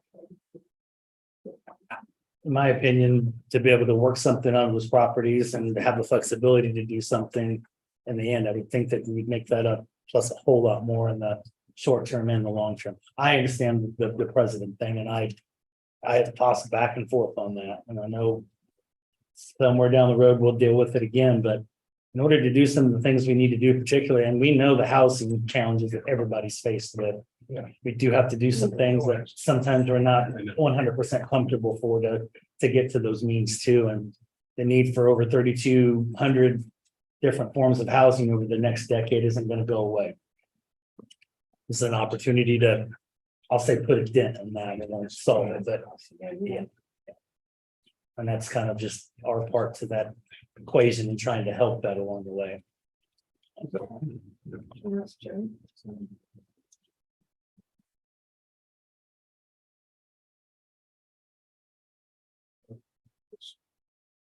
And again, we think that the 1,400 is actually accurate because they're buying 9 units as ordered by the court, right? And so they shouldn't be assessed for the lot, right? So. And I appreciate, like I say, I appreciate it, because I know Riley would be specialist for a number of years on those lots. Just to give you some idea, in terms of these lots in Ogden. Right now, I think there's about a $200,000 per year annual gap between special assessments that are being collected, that development and our bond service payments. As I was looking, it looks like And about that's- 850 a lot. And Yeah, I I mean, mean, just pulling up some of them, look to see what they are. right now. quite frankly, at one point in time, the financial projections, the long-term financial projections for Ogden were negative and, that's within 10 years, if I remember the. yeah, it was that three time. to 4 years ago. We've been successful through the years of doing some creative things to get things pushed down the road, but we want to try and stop the bleeding as fast as we can at this point in time, get those lots in the hands of somebody that's going to actually do something with them. And the other benefit is not only from the city's perspective and the county's perspective is to the extent that we can facilitate some development, it's going to add to the tax base too. So there's virtually no base there at this point in time with vacant lots.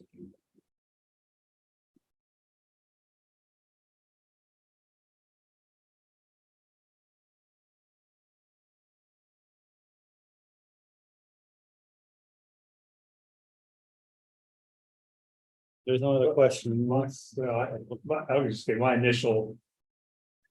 I said my concern about precedence, and my initial thing was maybe even come up with some number in between there. You know, 4,000 or 5,000 to get their fair share was like that 5% thing you were looking at that. Which you're allowed to taxes or court costs or 5% of that, which came up to 53 something. My only concern with that, Commissioner, is that then you're That's a very different different precedent. order we have in the case where it's 165 a lot. And that 1,400 is 165, for those 9. So we're following that court order. So I would be a little uncomfortable, the commission, varying from the court order. So, yeah, And keep in mind, the court technically made a precedent of its own by taking each individual lot and incorporated it into a block as well. So just something to think about. I would think we ought to go along with the court order. As is ordered, 165 a lot, but Well, that's just the payment of that. It doesn't. Well, I mean, we have a court order that created these 9. Yeah, These 9 cell units, and so that in effect, that's a lot to themselves. So to take 165 to that 9 by 9 to get that $1,400 figure would be an accurate application of the court orders. okay. well, I'm kind of torn too, but I think we ought to follow you in the court. Which one? Well, the one year, 165 per lot, which But- is, But we're saying 73 lots or not. That's the question. well, the 9. It doesn't say. Yeah. The 9 should be your second motion in the law. But that's gonna get paid somewhere in the process anyway, right? I mean, That's not gonna get negated and the court costs still have to be paid, correct? So. We're not going against the order. I guess that's what we're making it up to the difference, but we're also getting whatever that total was, in tax and interest back. 4,800. I don't know what the interest rate is, and so the interest on that, or does that include that? On your schedule C there at the end? They're having 4,800 is taxes, but then also 102,000 interest. Is that getting paid to? Back page of your staff. Then the tax and then the interest, yeah, I don't back 4,800.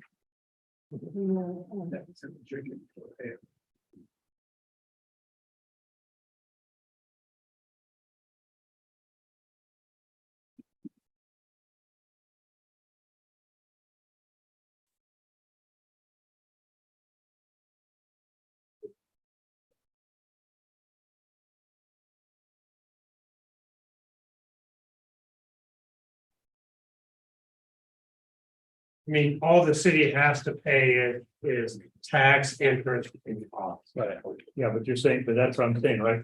When you're saying the taxes are 4,800 and the interest is 102,000. Yeah. Is that correct? That's because delinquent interest runs like it. That's what I'm just saying, that's what they're gonna have, that 106,696 is what they're gonna have. to Yeah, I pay. mean, there's a tier that if you're under 100,000 on delinquent, I think it's 10%. If you go over 100, it's 11% interest, so it's pretty substantial. Oh, but that's what I'm saying, those numbers, what they're gonna say, the 106,000.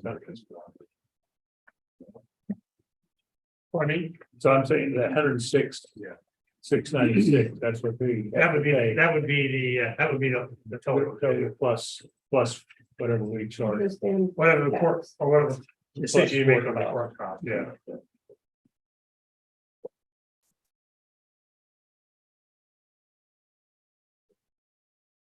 So they still have to pay the $106,000. That's the interest. Oh, okay. Well, it's It's gotta 101. be way. Interest. Yeah. We always tell people it's cheaper to pay current taxes than pay. Well, yeah.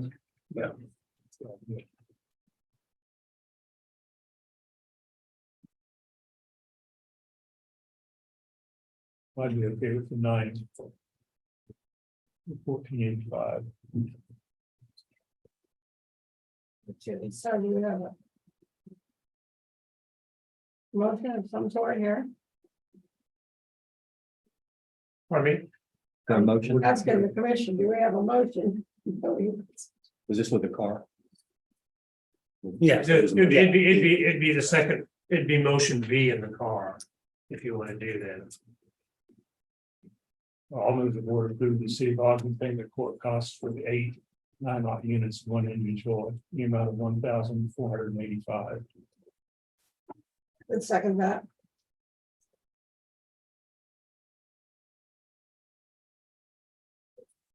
All in favor? Aye. Aye. All opposed? I'm gonna vote no. No. Okay. Motion passed. Thank you. Thanks, Rich. Thank you.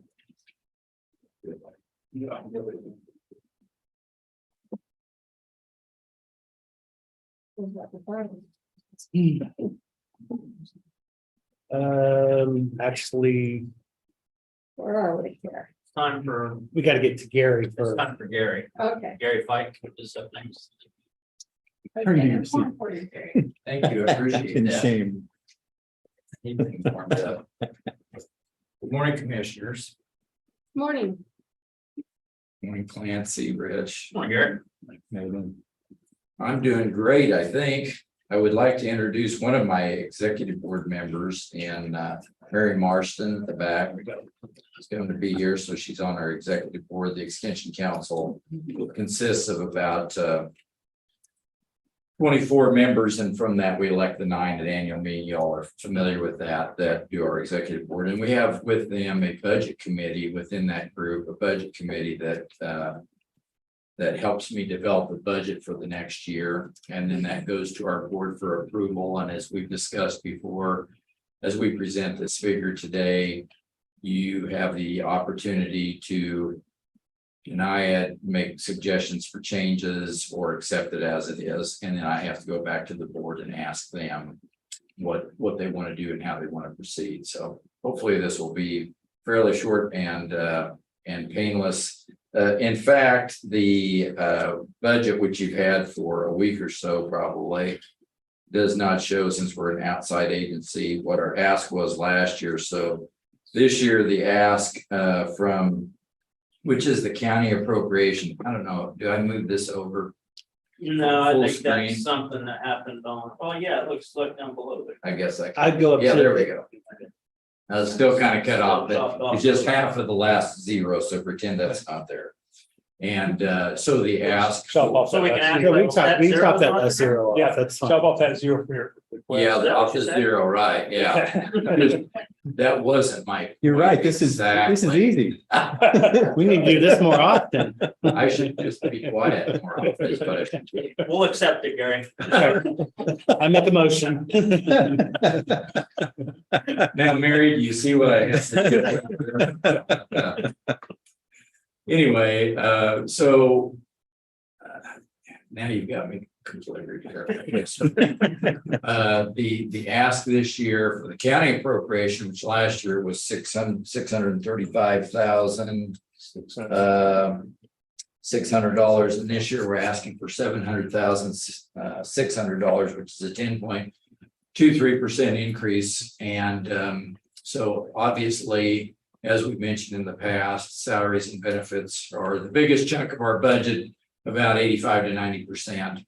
And as we have a number of agents in our cadre and office professionals that have been there a long time, that continues to probably eat up even a bigger percentage over time. So anyway, that is what our budget committee came up with, and I'd be glad, and our board, and I'd be glad to answer any questions, thoughts that you have for me here. As State been charged the 10.23% as well increase. Well, they're a little bit like what you would be. You'll say, well, this is how much you're going to get, and that's it. So they tell us what they're going to give us. They give a certain percentage of each agent's salary, depending on how many agents you have. The more agents you have, by the time you get down to the third, fourth, and fifth one, which we have here, not every county has that, it becomes less and less. So their increase went up by, I think, 2.7% or something in that neighborhood. It was less than 3%. It's amazing. So The other thing that they 5% increase in tuition this year. Yeah, well, the other thing that you don't see on here, and the point that I often make to our administrators is, the vast bulk of our operating funds come from Riley County. We get very little from Kansas State University as a percentage of the entire budget. The thing that you don't see on here that they do contribute to is the agents 403B Board of Regents retirement plan. They contribute 8.5% of our salaries towards our retirement. So that's something you don't see, and a small portion of the health insurance and other benefits, of course, come through that don't come through on this. Don't come through on this budget. You don't see. So anyway, that's where that comes from. Is there a way in the future to actually get kind of those figures incorporated into it? It's good information to know as we're trying to develop that. I mean, or even an estimation. Maybe it's not possible to get an exact dollar figure. I can give you, a matter of fact, I could email you that figure, commissioners, if you'd like to, because they give us a summary on what they contribute wholly. That because what we do is we take county funds, okay, we send them to K-State, they add on their portion, they take out benefits, their portion of things, and then we get paid every 2 weeks electronically. It's kind of a weird deal, but that's the way it's in the old days. You got a check from the county and a check from the state once a month, and they've changed that. I don't know, probably changed that 25 or 30 years ago, but now it all goes through them. So that's why you don't ever see that part, but I'd be happy to share that with you. Yeah, that's been over 30 years ago. Over 30, I lose track of time. Well, and I'd probably ask us each year, what's that non-appropriated reimbursable transactions? What is that? Okay, let me go down here. The non-appropriated reimbursable transactions, that's just grant money in and out. So I received what I call the hard budget is the subtotal, because that's basically dollars in, dollars out from hard money. Non-appropriated funds are those that we take in and go back out. I get VITA grants. So I got, I think, $11,000, which basically doesn't even cover all of the expenses for that. But and John got some STEM grants for 4-H and things like that. That money goes in and out. We always just say $150,000. That way we're never probably going to get that much. But I really probably ask you to look harder at the subtotal, because that's hard dollars. Yeah. The other's kind of fluff. Yeah. Yeah. But it has to be included, of course.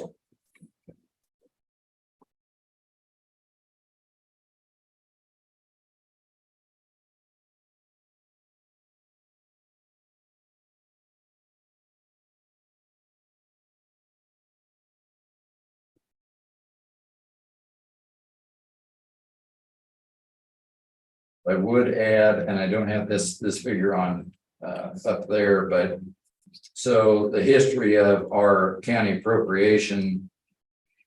If you granted us this amount this year, since 2011, so that's been 12, 13 years ago, which is as far back as I have records in my file. We've had a 49.2% increase over those 13 years for an average annual increase of 3.78% is what you've given us on average. Some years, the first couple of years I was here, we didn't get an increase. So we've been asking for larger ones. We didn't get one in 2019, which was the budget would have been formed in 2018. Then we got an increase of about 3 or 4% in 2020, nothing in 21, nothing in 22. And then a 6% increase last year. The other thing we have to do is come out of our funds is vehicles. We bought one new one in 2019 when I came because there was money in the budget to do that.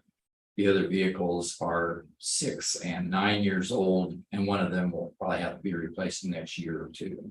So we have to build a reserve for that over time.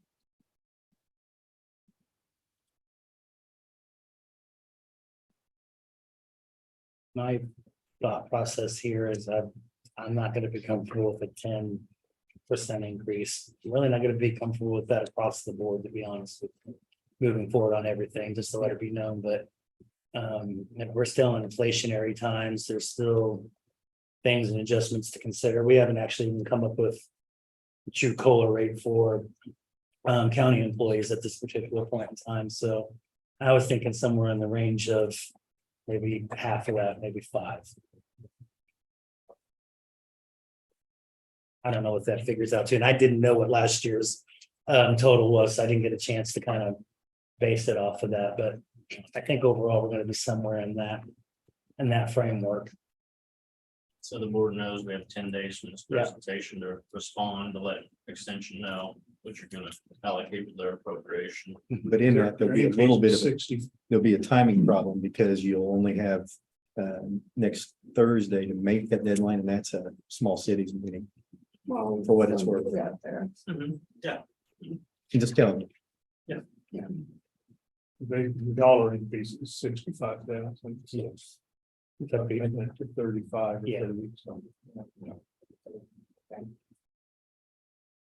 But we don't have. You don't have to So decide. we want to revisit it Monday, Thursday next week. Perfectly great. I appreciate it. Any considerations greatly appreciated. If we could revisit it on Monday, that'd be good. Okay. Our schedule, Get it on there. Good deal. What do you mean revisit? all the numbers. Oh, okay. On Monday instead of waiting till Thursday. Yeah, that'll work. Is Okay, that, If we can Super. put it in there, sounds good. if you can do that. Absolutely. clear what we Get that on the agenda with Cindy. She'll get some time for you. Okay. Then We'll we do can that. do a reduction to. Yeah. 5%. Right. Probably be good, Gary, and to some of that you verbalized, have that in a spreadsheet or something for the I can do commissioner that. to read, to remind them. Those are Okay. things I think they consider. All right. All right. Thank you so much. Thank you. Appreciate you. Commissioners, it's time for Vivian.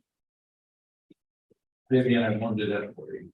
Thank you. Pardon me for trying to steal the spotlight. Weren't you up there? I'd like to say it was the first time I tried to steal the spotlight. I think I can help you catch up a bit. Okay, good. Be nice. So take off your big plan. So I wouldn't worry about it, Vivian. I'm in a process where I'm never gonna get caught up, so. we'll just let it go. Yeah, I'll get enough sleep when I'm gone. Great. Now you're taking my spot. Yes, when you die. Mhm. Well, come I on. don't think I'm in a position where I don't have a choice at this point. Well, good morning, Commissioners. Vivian Leyva, Public Information Officer, here just with my monthly staff update. And handy dandy. Spreadsheet or PowerPoint presentation that will hopefully not put you to sleep. So you can see on the screen. There we go. So news releases have slowed down just a bit, but we focused a little bit more on traditional marketing for events and special things going on at the health department and other places. Still have a great relationship with the media. If you haven't met him yet, in the back we have Bernie, who is our new K-Man reporter. He's been attending in person just to get a feel for things, even though he could be comfortably sitting at his computer at home. He wanted to make sure you saw his face. Welcome. I think you were here last Thursday during a meeting too, correct? Yeah. Things pretty status quo, moderate growth in social media platforms, which is as to be expected. We had a spike during wildfire season for Raleigh County Fire District 1, which was also to be expected. We're in the news a little bit more for, unfortunately, things that we would rather not occur, but our crews did a wonderful job as always.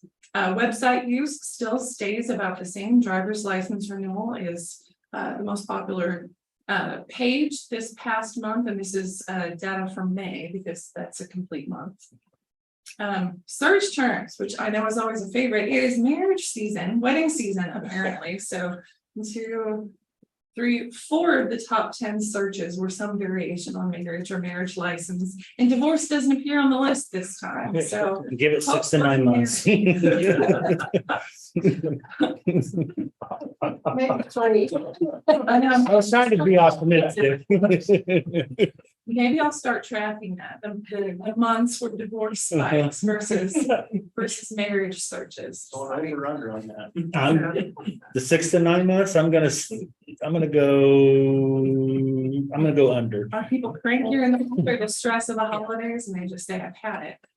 A few of the unusual projects on my desk include attempts to claim all of our pages and profiles on Google Business. I've been pretty successful. The process involves jumping through a few hoops, which I'm not unfamiliar with. As you know, we all work for the government and there are hoops to jump through. So we've done that with Google, and I've been able to claim 6 of the profiles. There's one that is in process, and we are just waiting for a piece of mail with a code to confirm that we are in fact that business.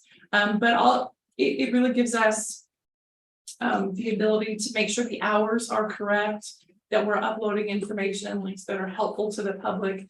These things pop up and then we step in and claim and say, yes, we in fact do own this business, and we have a chance to make sure the information is accurate.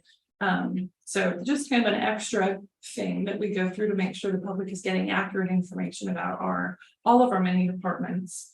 And I'm also working to learn how to, I guess, be a film director and producer. This is something that is good to have in the tool belt as video. I was in a prior life. You were? Mhm. That's wonderful. Maybe I'll talk to you about it. We can be a test subject. Did a lot of John Wayne movies. Yeah, very good.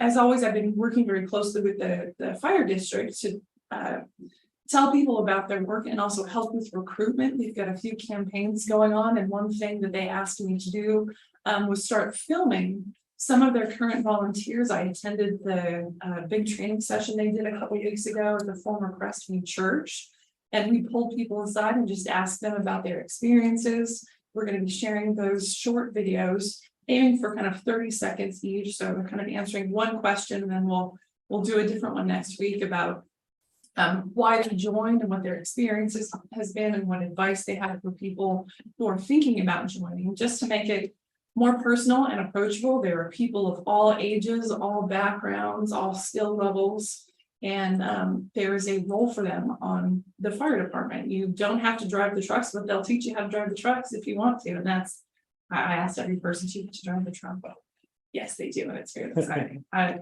of course, obviously want to drive one of the big trucks. And we've also talking with them about developing some video to assist with training materials. So several projects in the works there, and I'm stumbling along and trying to learn as I go. I also wanted to talk to you about some of the guiding principles. And I've been here, I guess it's a year and a half now. And part of my responsibility is communicating in a way that accurately represents us as an organization.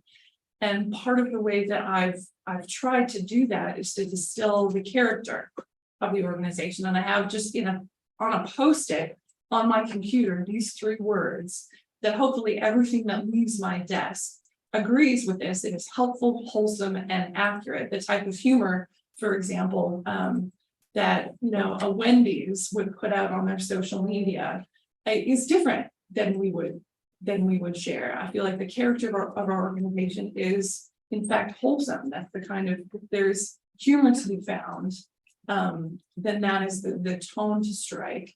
And since I've just kind of come up with this on my own, I wanted to make sure to check with you and see if you agree that the tone and the character of the organization when we are communicating to the public on a mass scale, that this is how you'd like our organization to be represented. Personally, I have some other words on the list too that I'd like us to be thought of as the example for communication. So when other PIOs from other counties are looking at, how do they do, what's a good way to handle this, that they look at Raleigh County as an example of what to do. And that has less to do with our character and tone and more just a professional goal that I want us to be the example to follow. But let's see, how's my time here? Almost caught up. Thankfully, I don't usually have weighty and difficult things to say. So we get to have a little bit of a break and think about communication, which I enjoy. So if you have any feedback about these, if you, after our conversation, have ideas of, what I think our character is this, we are very friendly. That's something I hear in feedback on those Google reviews again and again, that people who come in to get their tags renewed or have any other interaction with our people, by and large, are surprised at how warm and friendly we are. So, but that's all I have for today. Thank you for your support and thank you for continuing to do the work to share government business with the public as well. It kind of takes all hands. So thank you very much. Thank you. Thanks, Vivian. Time for Bob, commissioners.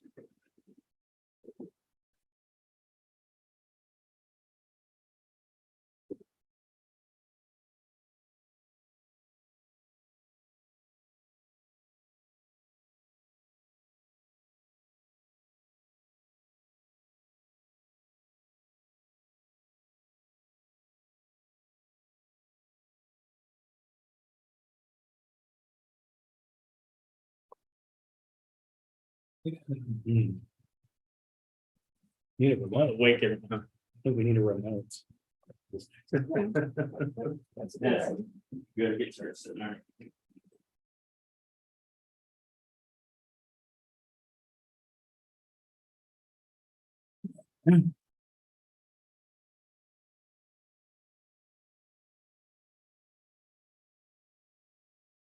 Morning, commissioners. And thanks for getting the lights on. Appreciate it. Welcome. All right. Here, David Atkins has made application with Raleigh County Planning and Development requesting to replat lots 15, 16, 17, and 18 in Block 3 Lakeside Heights, combining the lots into one.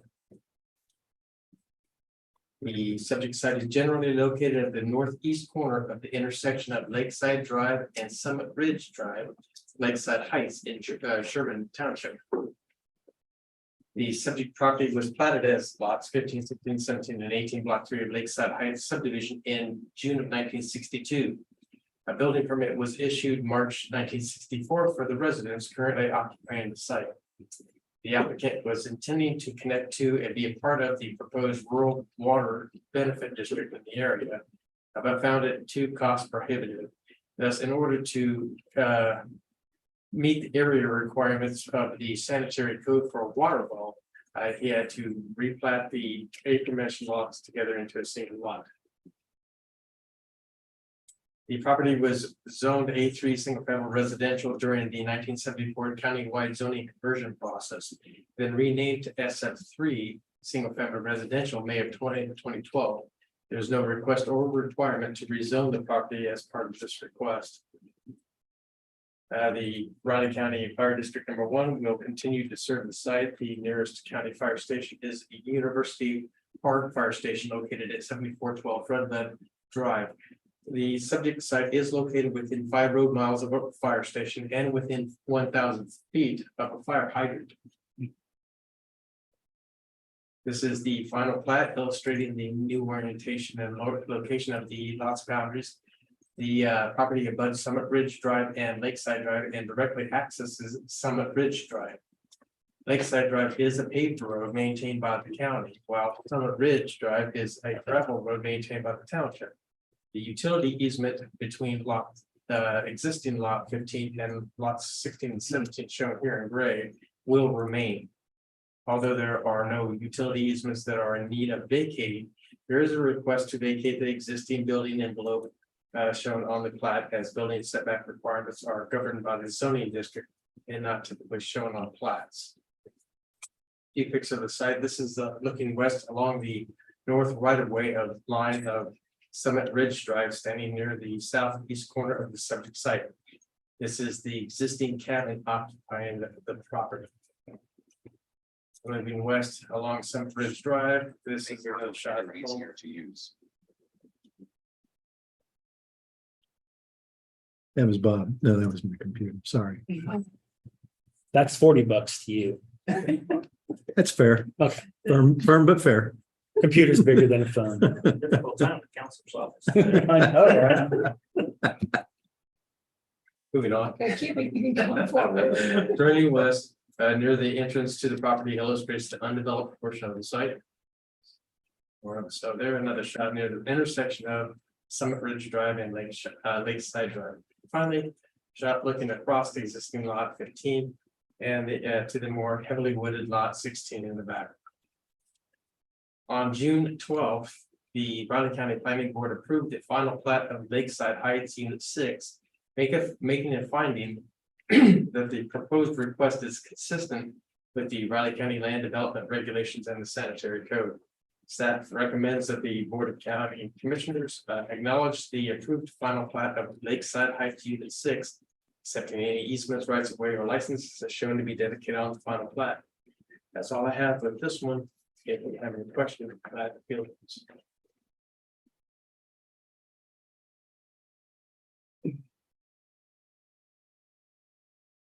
I don't know, it's pretty standard for me, so. Go ahead and make the motion then to approve resolution 062223, acknowledging the approved final plat of Lakeside Heights Unit 6 and accept any easements, right of ways, or licenses as shown to be dedicated on the final plat, as it was determined that all the requirements of the Riley County Land Development Regulations and sanitary codes were met. I'll second. So moved and seconded to approve resolution number 062223 concerning Lakeside Heights Unit Plat 6. Replatting.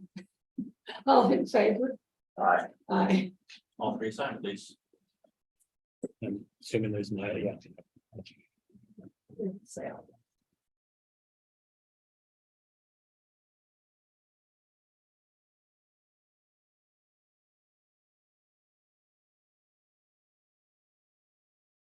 We have somebody outside making some public comment. I don't know what language that is, but You think about not being able to hear.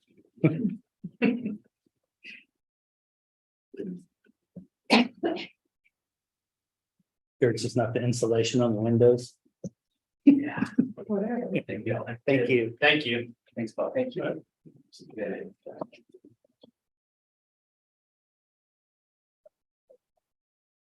We've been in university for. Oh, that's right. We had those. Sewer extension. Yep. So. You need to decide right now, right?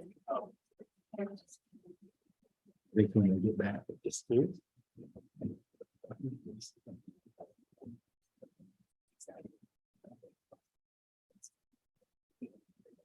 John, can I steal your agenda?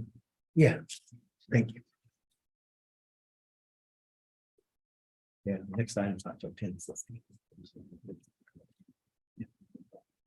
I think if I'm reading that's wrong. 10:35. Oh, it's a second one. I didn't see it was a second one. Okay. I'll make it quick. Never mind. No, I'm not trying to speed you up. Oh, don't tell me you have to have an executive session. Hey, there's an idea. No.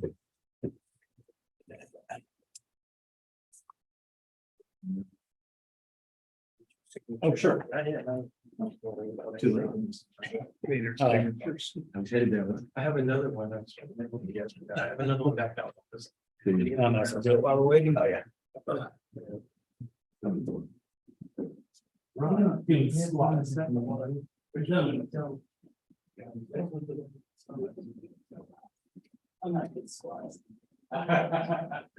This is kind of good. Yeah, I feel like bird cat coming out. It's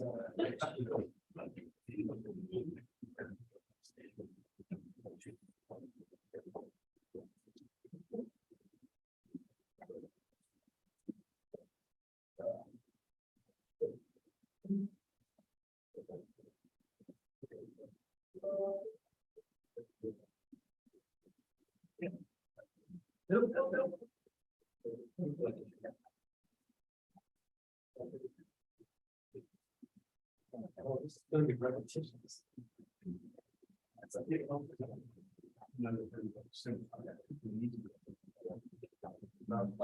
Yeah. A room full of people.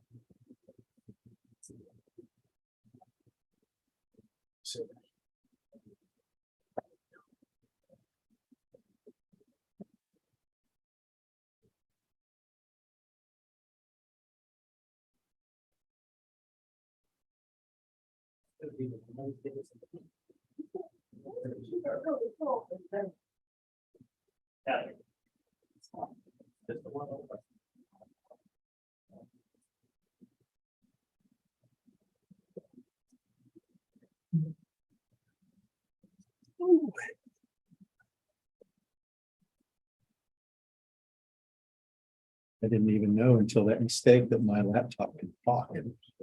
Surprise. News to me. Oh, yeah. We came down and slipped some AI in there for you. Well, that's unfortunate.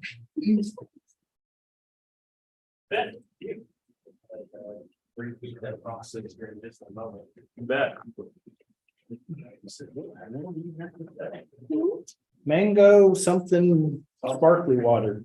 It was into my fridge and I figured I need to get rid of it before it expires, because you have to dump out water once it expires. You didn't know that, Water did you? expires. Yeah. If it's called, if it truly is called mango sparkly water, I think it's probably not going to sell real well. I don't remember why I bought it to begin with, to be honest with you. That's how long it's been in there.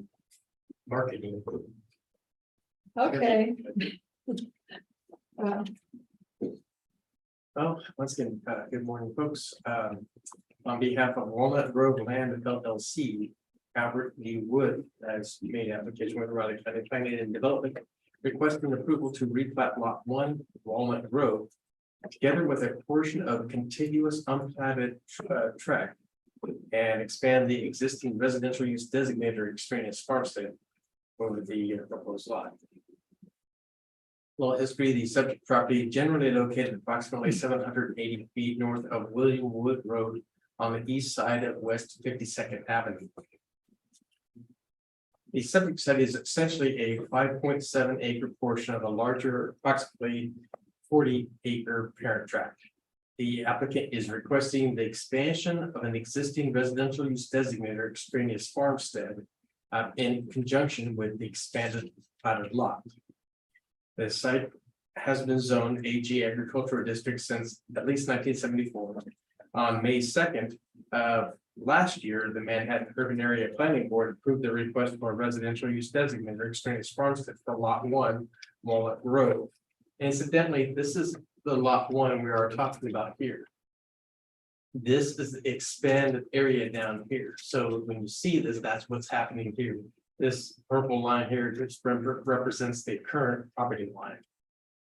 A small portion of the northwest corner of the proposed lot is located within the Eureka Valley K-18 Corridor Overlay District and is subject to the requirements of section 4.22 Corridor Overlay Districts of the Raleigh County Land Development Regulations. The entire property is located within the Airport Overlay District.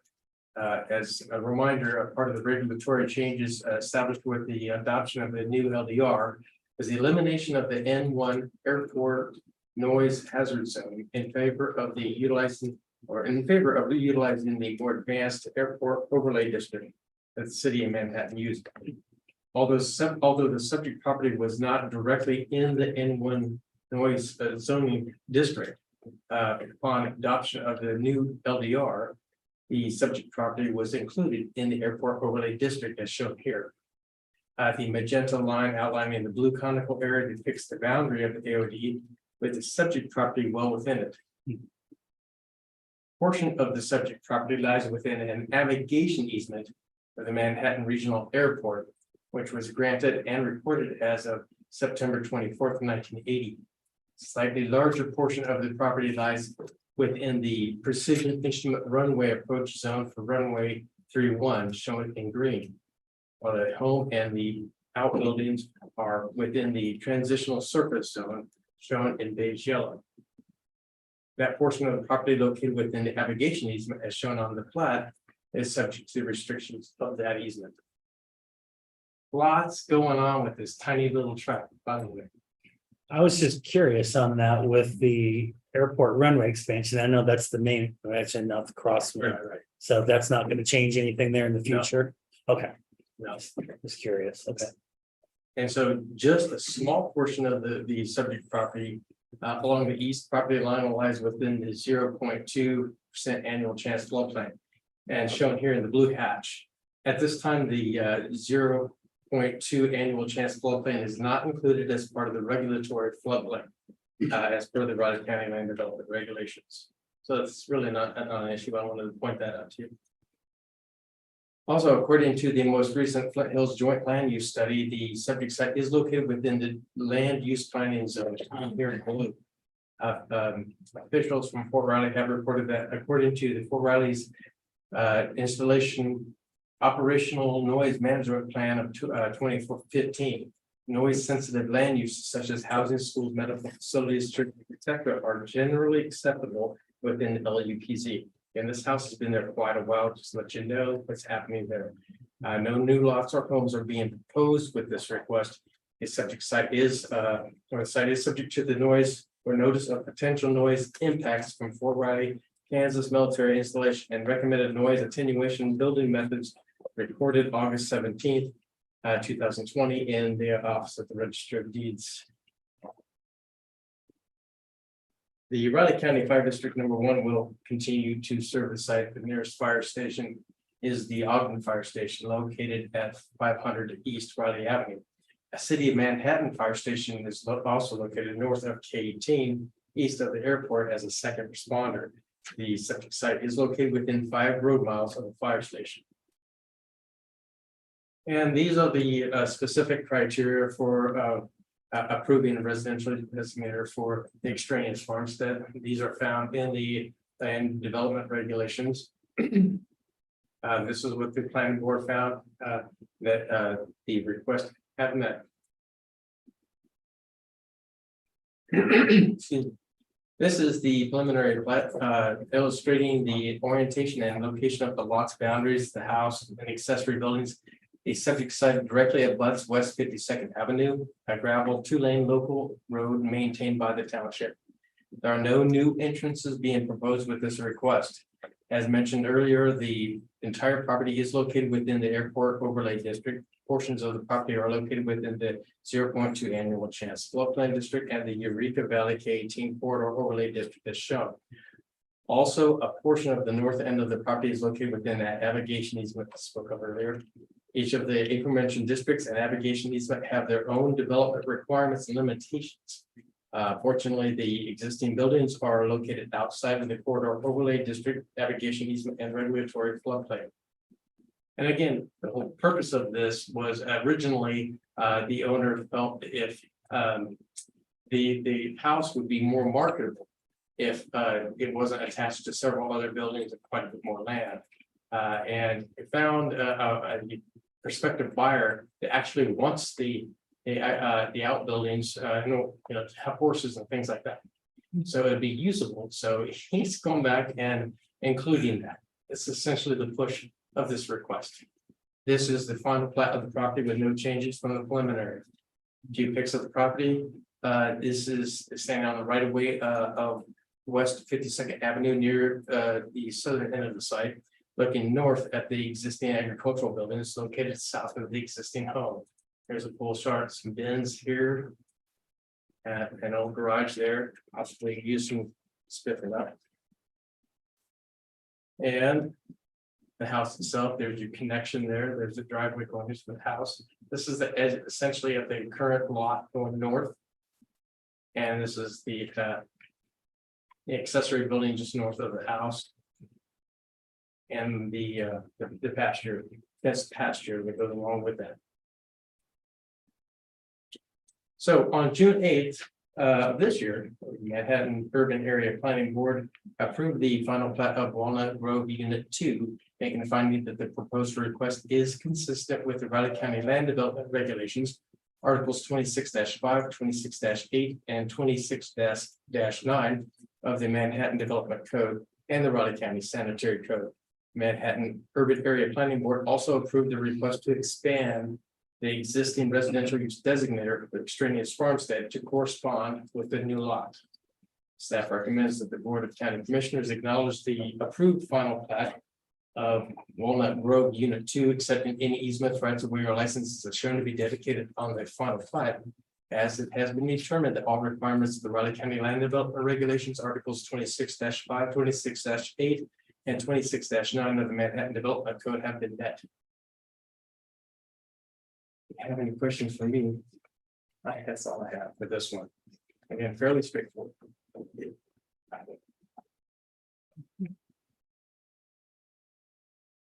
Yeah, I don't have anything.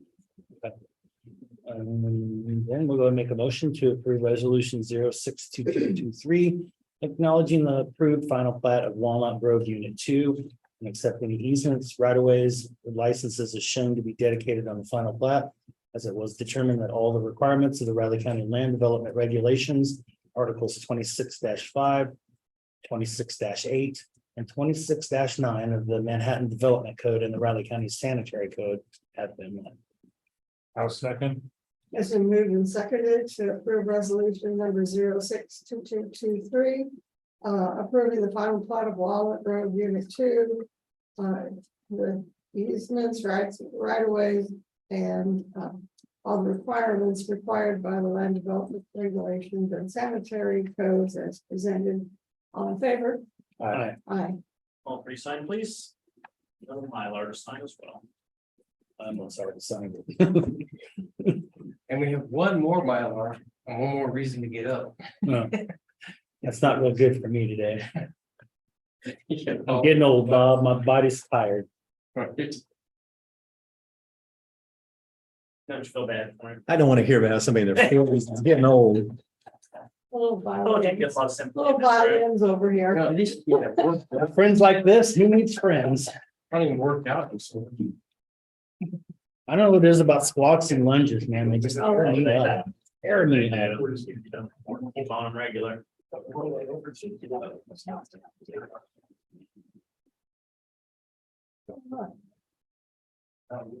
It's scrolling by itself. All right. Here's a big gap. I did this. And then I'm probably gonna get told notes. Can't hurt. Let everybody think for a little bit. I'm serious. Thanks, sir. We should get the other one, whatever. chapter. Yeah, I did. I did. Thank you.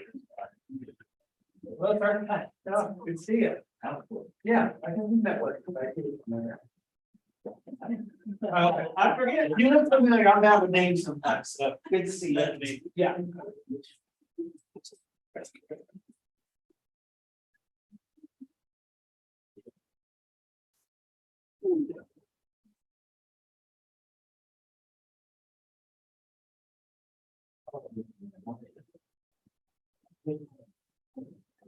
But push me around and wheeling me around for the rest of the day. She's Sure. charged by the hour, but not that $120 rate. If you want to go to court. Guys have some questions on it in between. I'm sorry, I couldn't stay to that tactical correction. doing? I came during the business meeting to be there, but it Yeah. went beyond Oh, yeah, that. If you Well, guys have- yeah. Yeah, I can Yeah. speak to that if you. Yeah. You want to, okay, yeah, go ahead.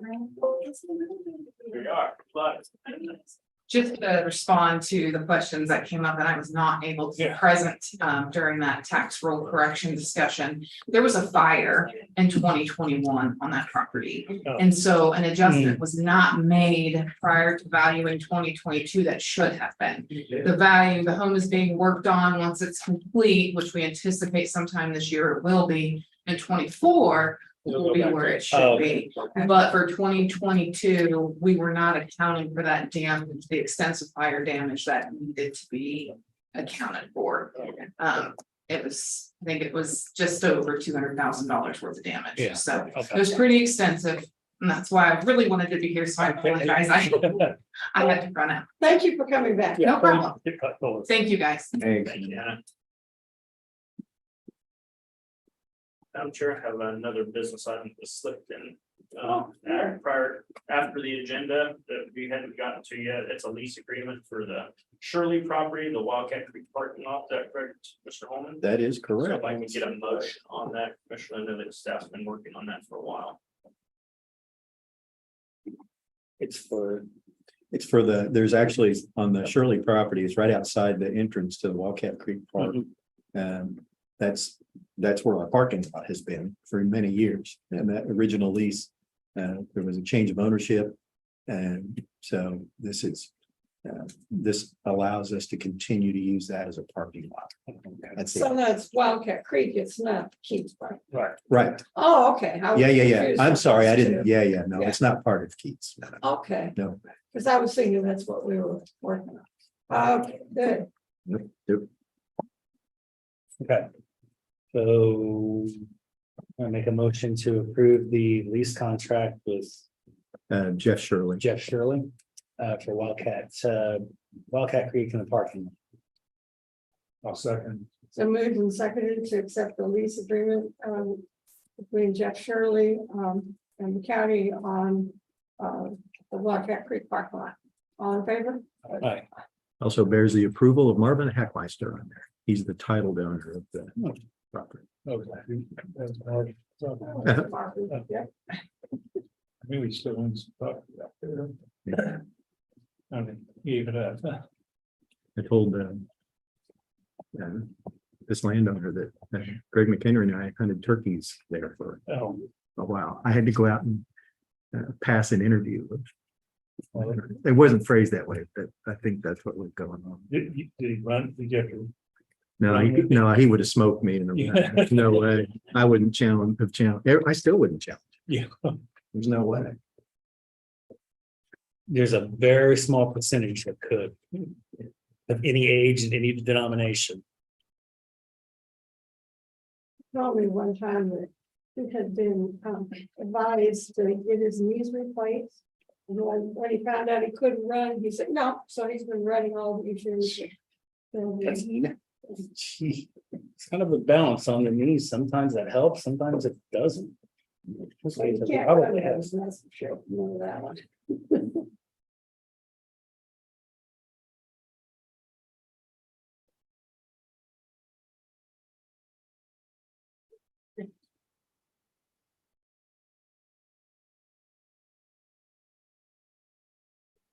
Amanda?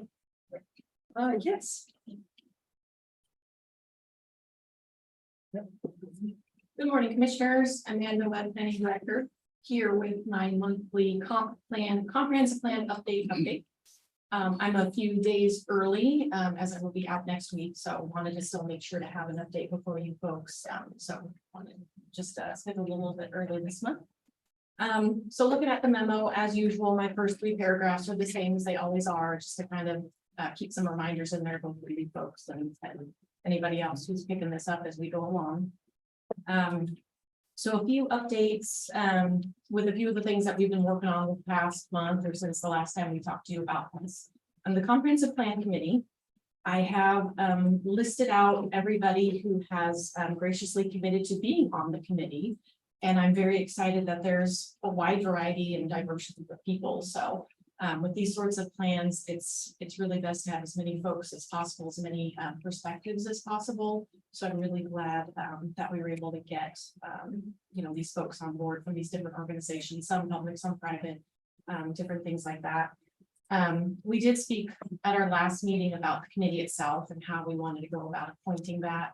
I didn't hear anything from you folks that you wanted to be the ones to appoint them, so that's why I just went ahead and brought the list this month to you.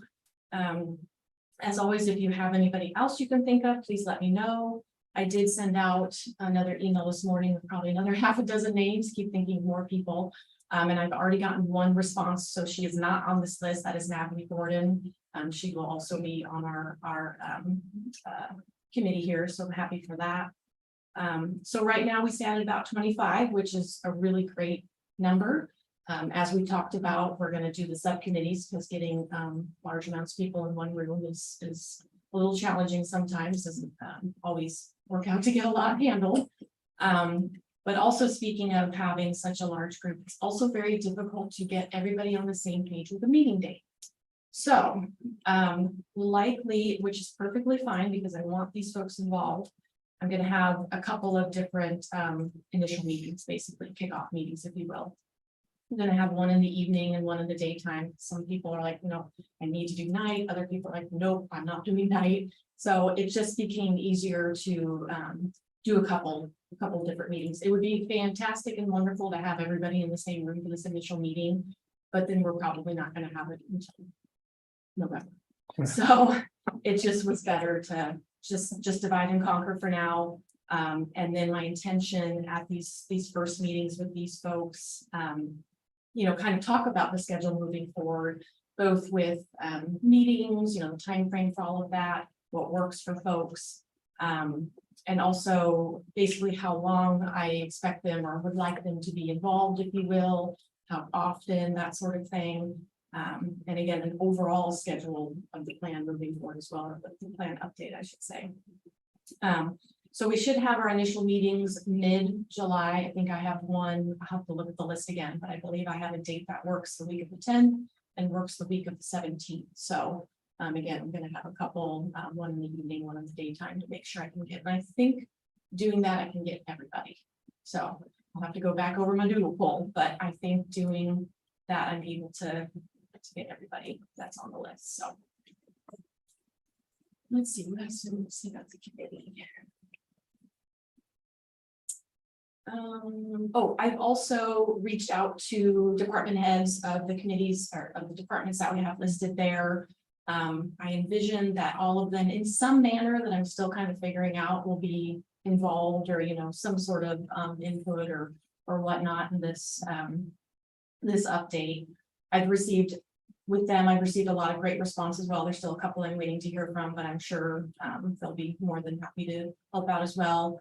I do kind of envision them being a part of a sort of part of the committee as well, or one of their own subcommittees or something like that. Still trying to figure that out. As you folks know, I had tried to get a consultant. We'll talk about that in a minute. And it was my intention to work with the consultant on how we were going to use all these folks and the schedule and all of that stuff. So that I haven't been able to get somebody yet. I'm kind of trying to figure things out. And Bob and I talked a little bit too. So do you have time post meeting to chat? I do. Okay, Yes. hang back for just a second. Okay, absolutely. Let's see, what else do I want? Oh, and the agenda, I started talking about this a little bit. Agenda for initial meeting, introducing the groups. It's very likely most of these folks know each other, but definitely want to make sure, people are aware of who's on the committee, whether they're in the room or at a different meeting. So everybody knows who's going to be there.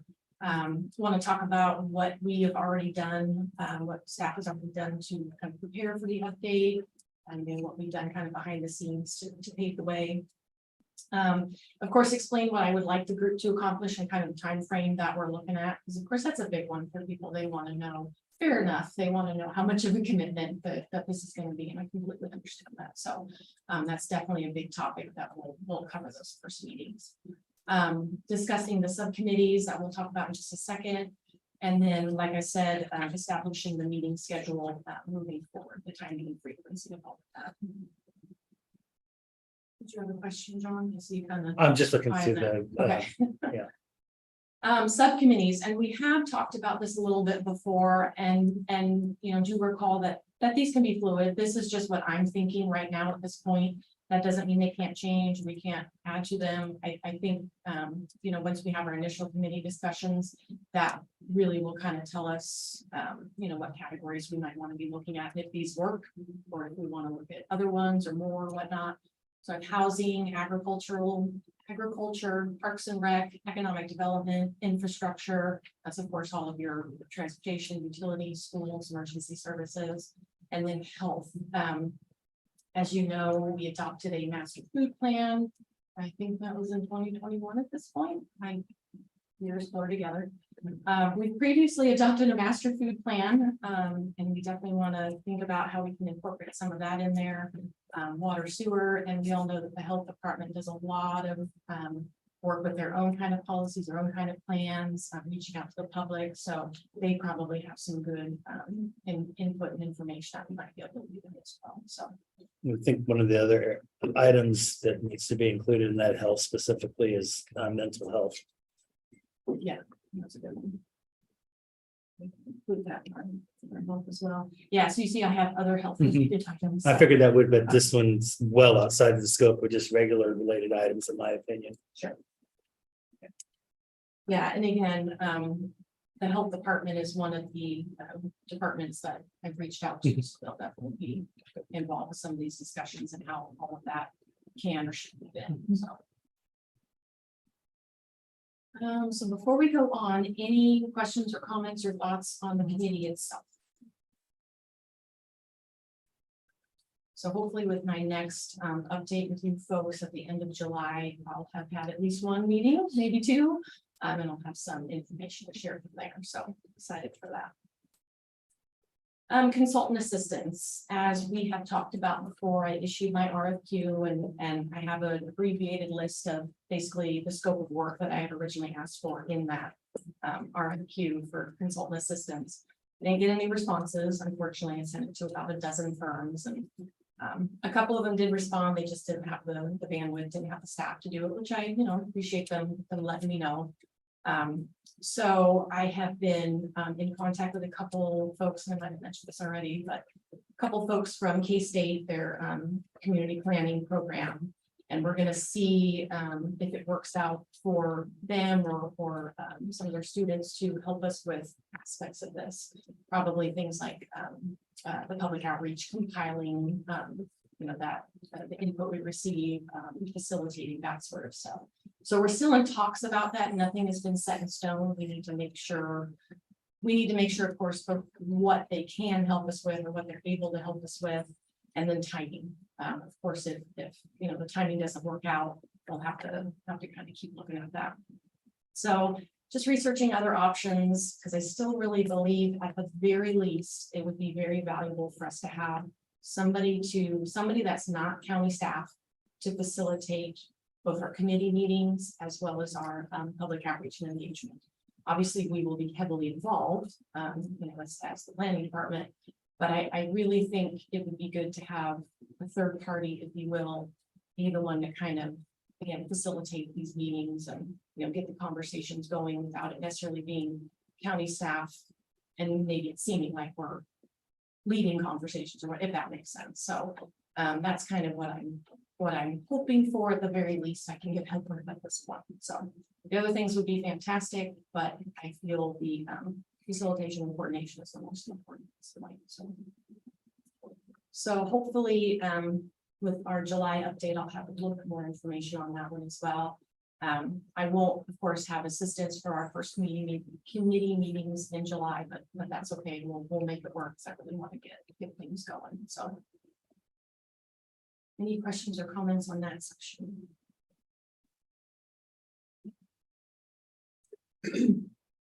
Public input survey. This is another one that's been a little bit challenging, more challenging than I guess I thought it was going to be. The survey itself is pretty much put together and ready to go. We showed, of course, a draft to you folks on meeting. We made a few little modifications to it. You know, certainly happy to bring it back. I'd like to see it before it goes out. But it is, for all intents and purposes, ready to go. I'm having a technical challenge, if you will. So I first started building it in SurveyMonkey. Now, I've never built a electronic survey before, never done this stuff. So I first started building it in SurveyMonkey, and it's mostly workable. There's a few things that I can't seem to make it do, if you will. And then there's a few things that I can make it do that it wants to charge for, which we can do that. If we have to pay for something, we have to pay for it. But if we don't have to pay for something, I'd rather not if we don't have to. So that's kind of where my challenge is right now. Is that the best program to use? What other current programs, let me figure out how to say this. What other programs are other counties currently using? Departments, apologize. What other programs are other departments currently using that maybe we can borrow from? We talked with Shiloh recently about OpenGov, and we're looking into that. So just kind of trying to figure out our options with that. Do you have a question? Not just for your survey, Rose, the health department is very good at surveys, so. Yes. Yes, I have reached out to her. I'll probably, Yeah, use her as a at that point, I had specifically said SurveyMonkey, and she had said fairly enough that she doesn't have a lot of experience with that. So I'll probably reach back out, because I know she does. She does a lot. She does a lot of them. She does. They have their own program that they use, so see if maybe I can borrow her survey. She's very good to work with. Yeah, absolutely. So, but again, I just kind of wanted to explain that's why we're just trying to figure out, again, the best way to get this out there, the best questions to ask, make sure the platform is easy to use, make sure it's, asking the questions when we need it to ask, and then it's compiling data for us. So, again, unfortunately, I hoped to have this out quite some time ago, but that's kind of where we are. And at this moment, I don't have a date that we're working towards. Again, we're looking at a couple different programs to see if they work. And again, at the end of the day, if I have to pay for the program, I'll pay for the program. But I think it's worth researching, and if we can use something we already have and not have to pay extra for something, I prefer that. So then just a list there of the ways that we're gonna push the survey out to folks. Again, it'll be hosted online. But we'll also have plenty of hard copies for folks. And actually, when Bob and I were talking this morning, he made a great suggestion. When we do our traveling roadshow, if you will, we'll bring this out to the public. Well, we take this out to the public rather than expecting them to always come here to us. We'll take our surveys with us and hopefully get some people to fill them out while they're there and leave them with us and go on their way. So we have a good variety of ways to get that survey out to folks and get as much input as possible. So.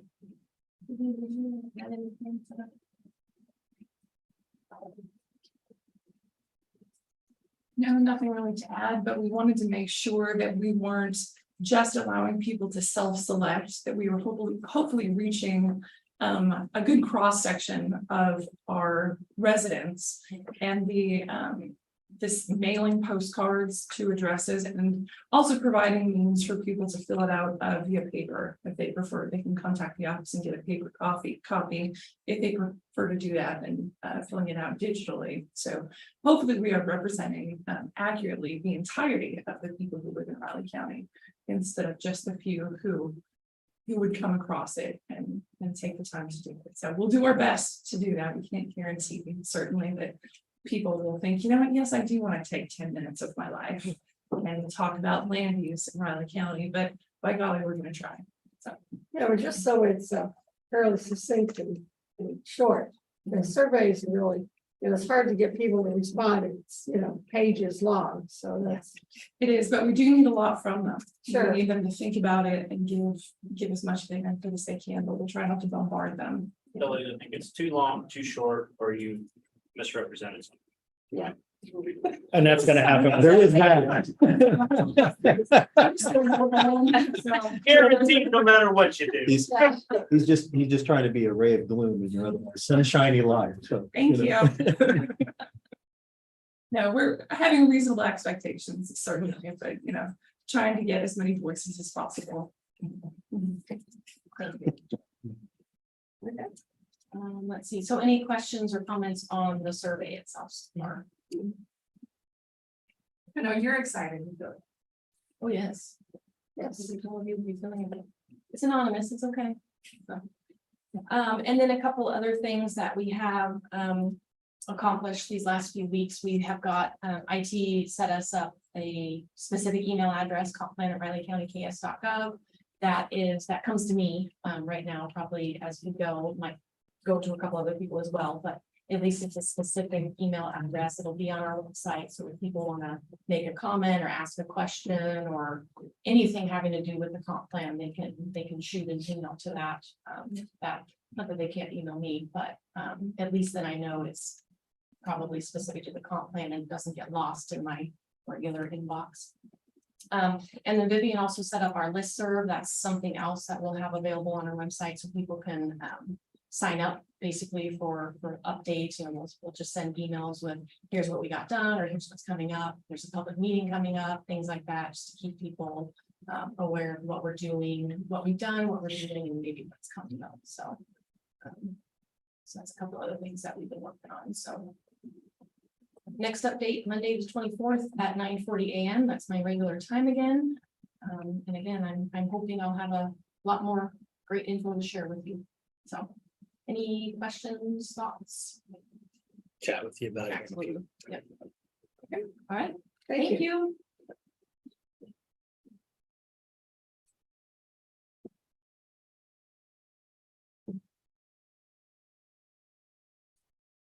Next up is Shiloh with 11:10. Troops have to walk slowly, Shiloh.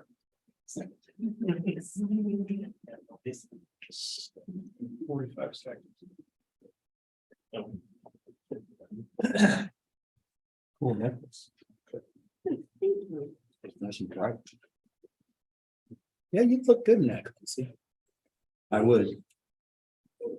I think you should dye your hair the same color with it. I think he's more of a big I just need gold more. chain guy. Isn't it? Fancy. Big dollar bill on there, some gold teeth. You got some perfect things to look forward to in retirement. Give it a shot, When he comes back after retired, we won't even recommend. Well, that's how he'll be walking around Vegas. Yeah, that's a good fit there for sure. Yeah. Most people grow the hair long, have a ponytail. I can. You gotta have hair. Yeah, ponytail. I can kind of see him with a big gold peace sign. They're all great suggestions. Speaking as one who's got to go through 2 more personnel evaluations. Ready for Shiloh? Yes. All right, save the best for last, right? That Good morning, Commissioner Shiloh Hager, Riley County Treasurer with the May revenue reports. As you can see here, we ended the month of May with a balance in the general fund of $34,922,852.92. And a total fund balance of $116,942,275.68. You'll see a lot of that is sitting right here in our funds to be distributed. That tax distribution took place on June 5th. And just an FYI, when we did that tax distribution, we did discover an error in the TIF distribution from tax year 2021 that we had to correct during this distribution period. I did contact the school and the city of Manhattan regarding the error. Basically what had happened was when we copied our distribution spreadsheet from tax year 20 to tax year 21, I had some new staff that was doing that that year, and they did not get the mill levies updated to the new year, nor did they get the new value updated for that new year. So everything for 21 was distributed, the TIF was distributed based on that tax year 20 information. And so we had to get all of that corrected, but luckily we caught it with this June distribution where we had the money to go ahead and get it fixed, and it's all taken care of and we are good going forward. I just want to point out, we do currently have a balance in the ARPA fund still of just over 14 million. Then we go to our investment income, and I don't think I've ever seen this in my time working in the treasurer's office, but net interest earned so far this year on our investments and checking account, we are at 1,039,171.71. The checking account for the month of May earned a rate of 5.17. And I'm still getting a lot of activity on investments that we're putting out to bid. And we received a 5.02 interest rate on one of the investments that we submitted in May. And in the ARPA fund has earned $266,975.68 for this calendar year so far. So general fund revenues, as you can see here, we did do the distribution of our motor vehicle and ad valorem taxes. We ended the month of May with total revenues in the general fund of just over $10 million, which is 1.65% over what was budgeted for the month. Year to date through the month of May, we have 29,632,982.13, which is just over 6% over what was budgeted through the month of May.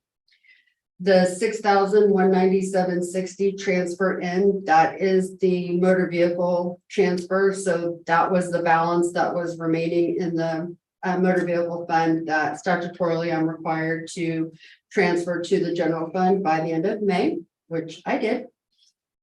And just to remind you, that's a little lower than it typically has, but with the salary study last year, more money went into salaries than because of those adjustments, and that's why that's a little bit lower than it has been the last few years. And then you can see here, we have collected 87.62% of the total budgeted revenues for 2023. Sales tax, we deposited $426,040.43 in the month of May, which represents March sales. The road and bridge, or the county general half-cent sales tax amount was $197,338.15. And the new road and bridge sales tax amount was $228,702.28. As of the end of May, we are 13% over what has been budgeted for this calendar year. And year to date, if you look at our year to date amounts compared to last year, the half-cent general fund sales tax is 7.15% higher than this time last year. And obviously the road and bridge amount is lower just because the sales tax amount is lower than it was in 22. And not much really to report on the various areas.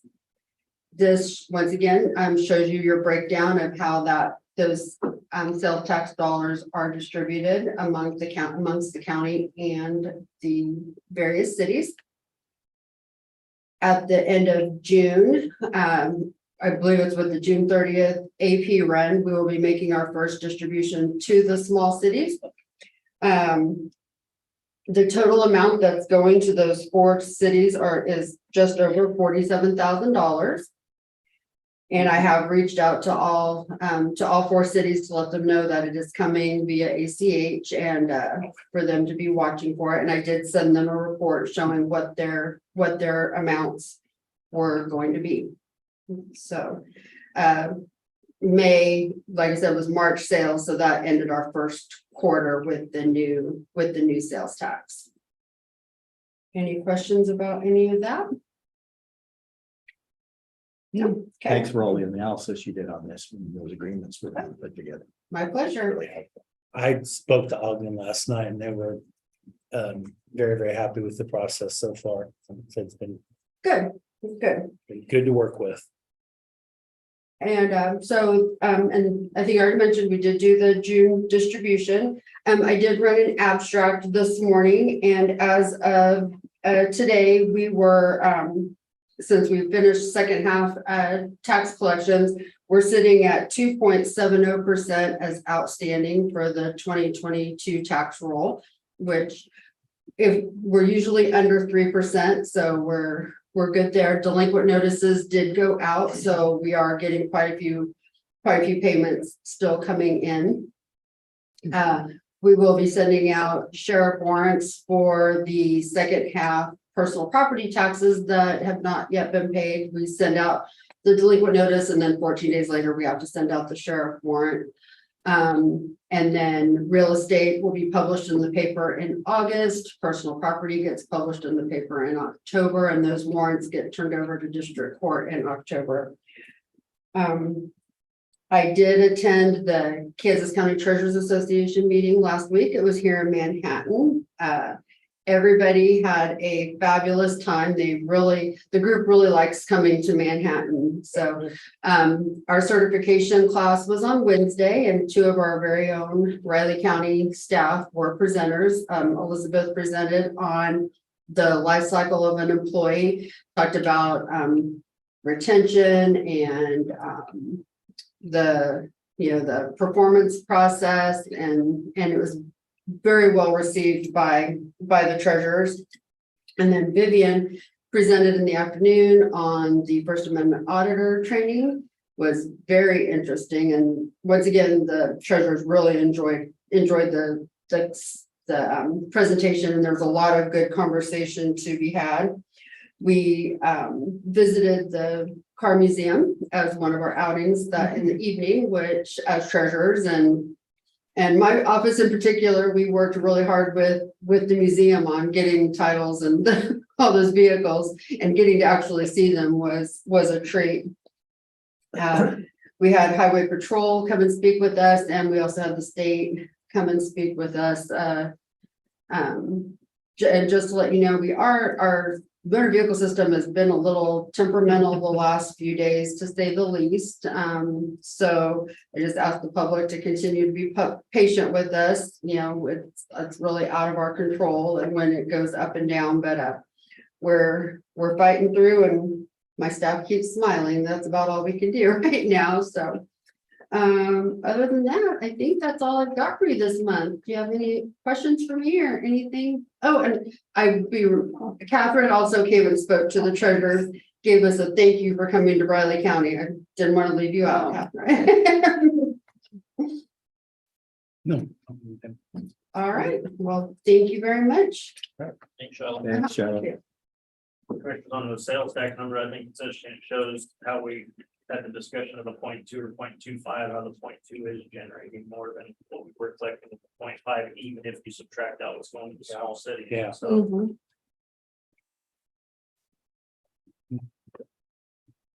Have a nice day. Thank you. shallow. Yeah, I hadn't actually thought about that. I just, yeah. That was a good call on our part.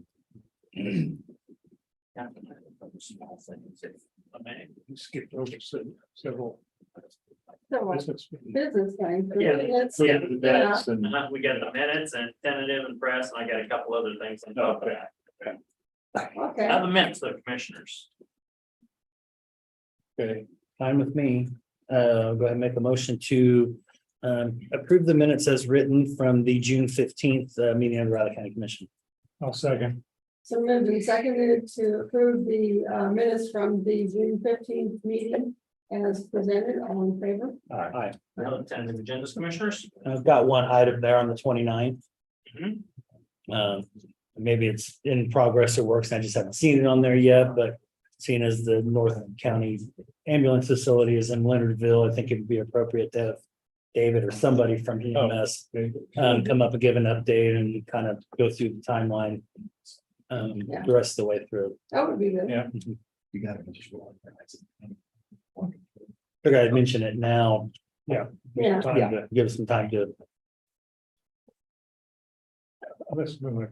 First look at 10, even if it's 6 o'clock. I'm like, what? Yeah. Wait a Is that a minute. typo? I had it written down wrong in mine. I had it actually written down 6 o'clock. both on the 22nd and the 29th in Leonardville, so we almost had 2 meetings there. According to my calendar, of course. And that's all I had for discussion on tentatives. Oh, that's good. Okay. Good idea. Anything for next week's press conference, commissioners? Two other things, the next Good Morning Manhattan is Aaron Stewart with the City of Manhattan Parks and Rec as a presenter, 7:30 a.m. Thursday, July 20th. You all, if you want to attend. Yeah. Sure. Clancy? No, thank you.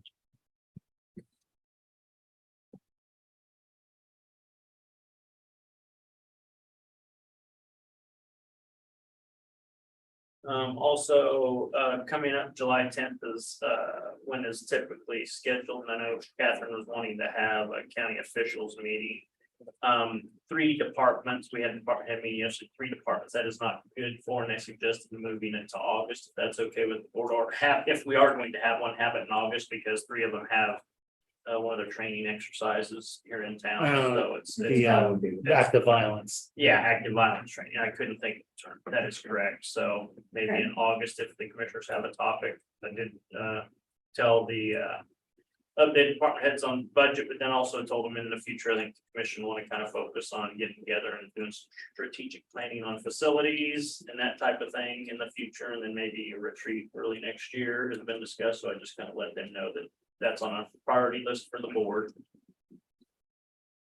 Has Amanda been told who normally is the retreat leader of such things? Or we say that? There's, August is fine.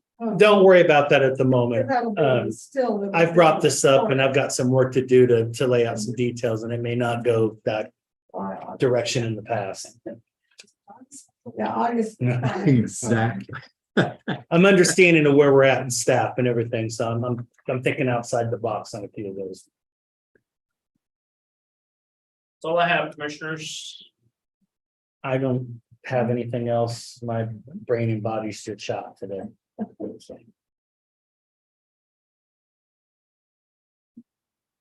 Okay.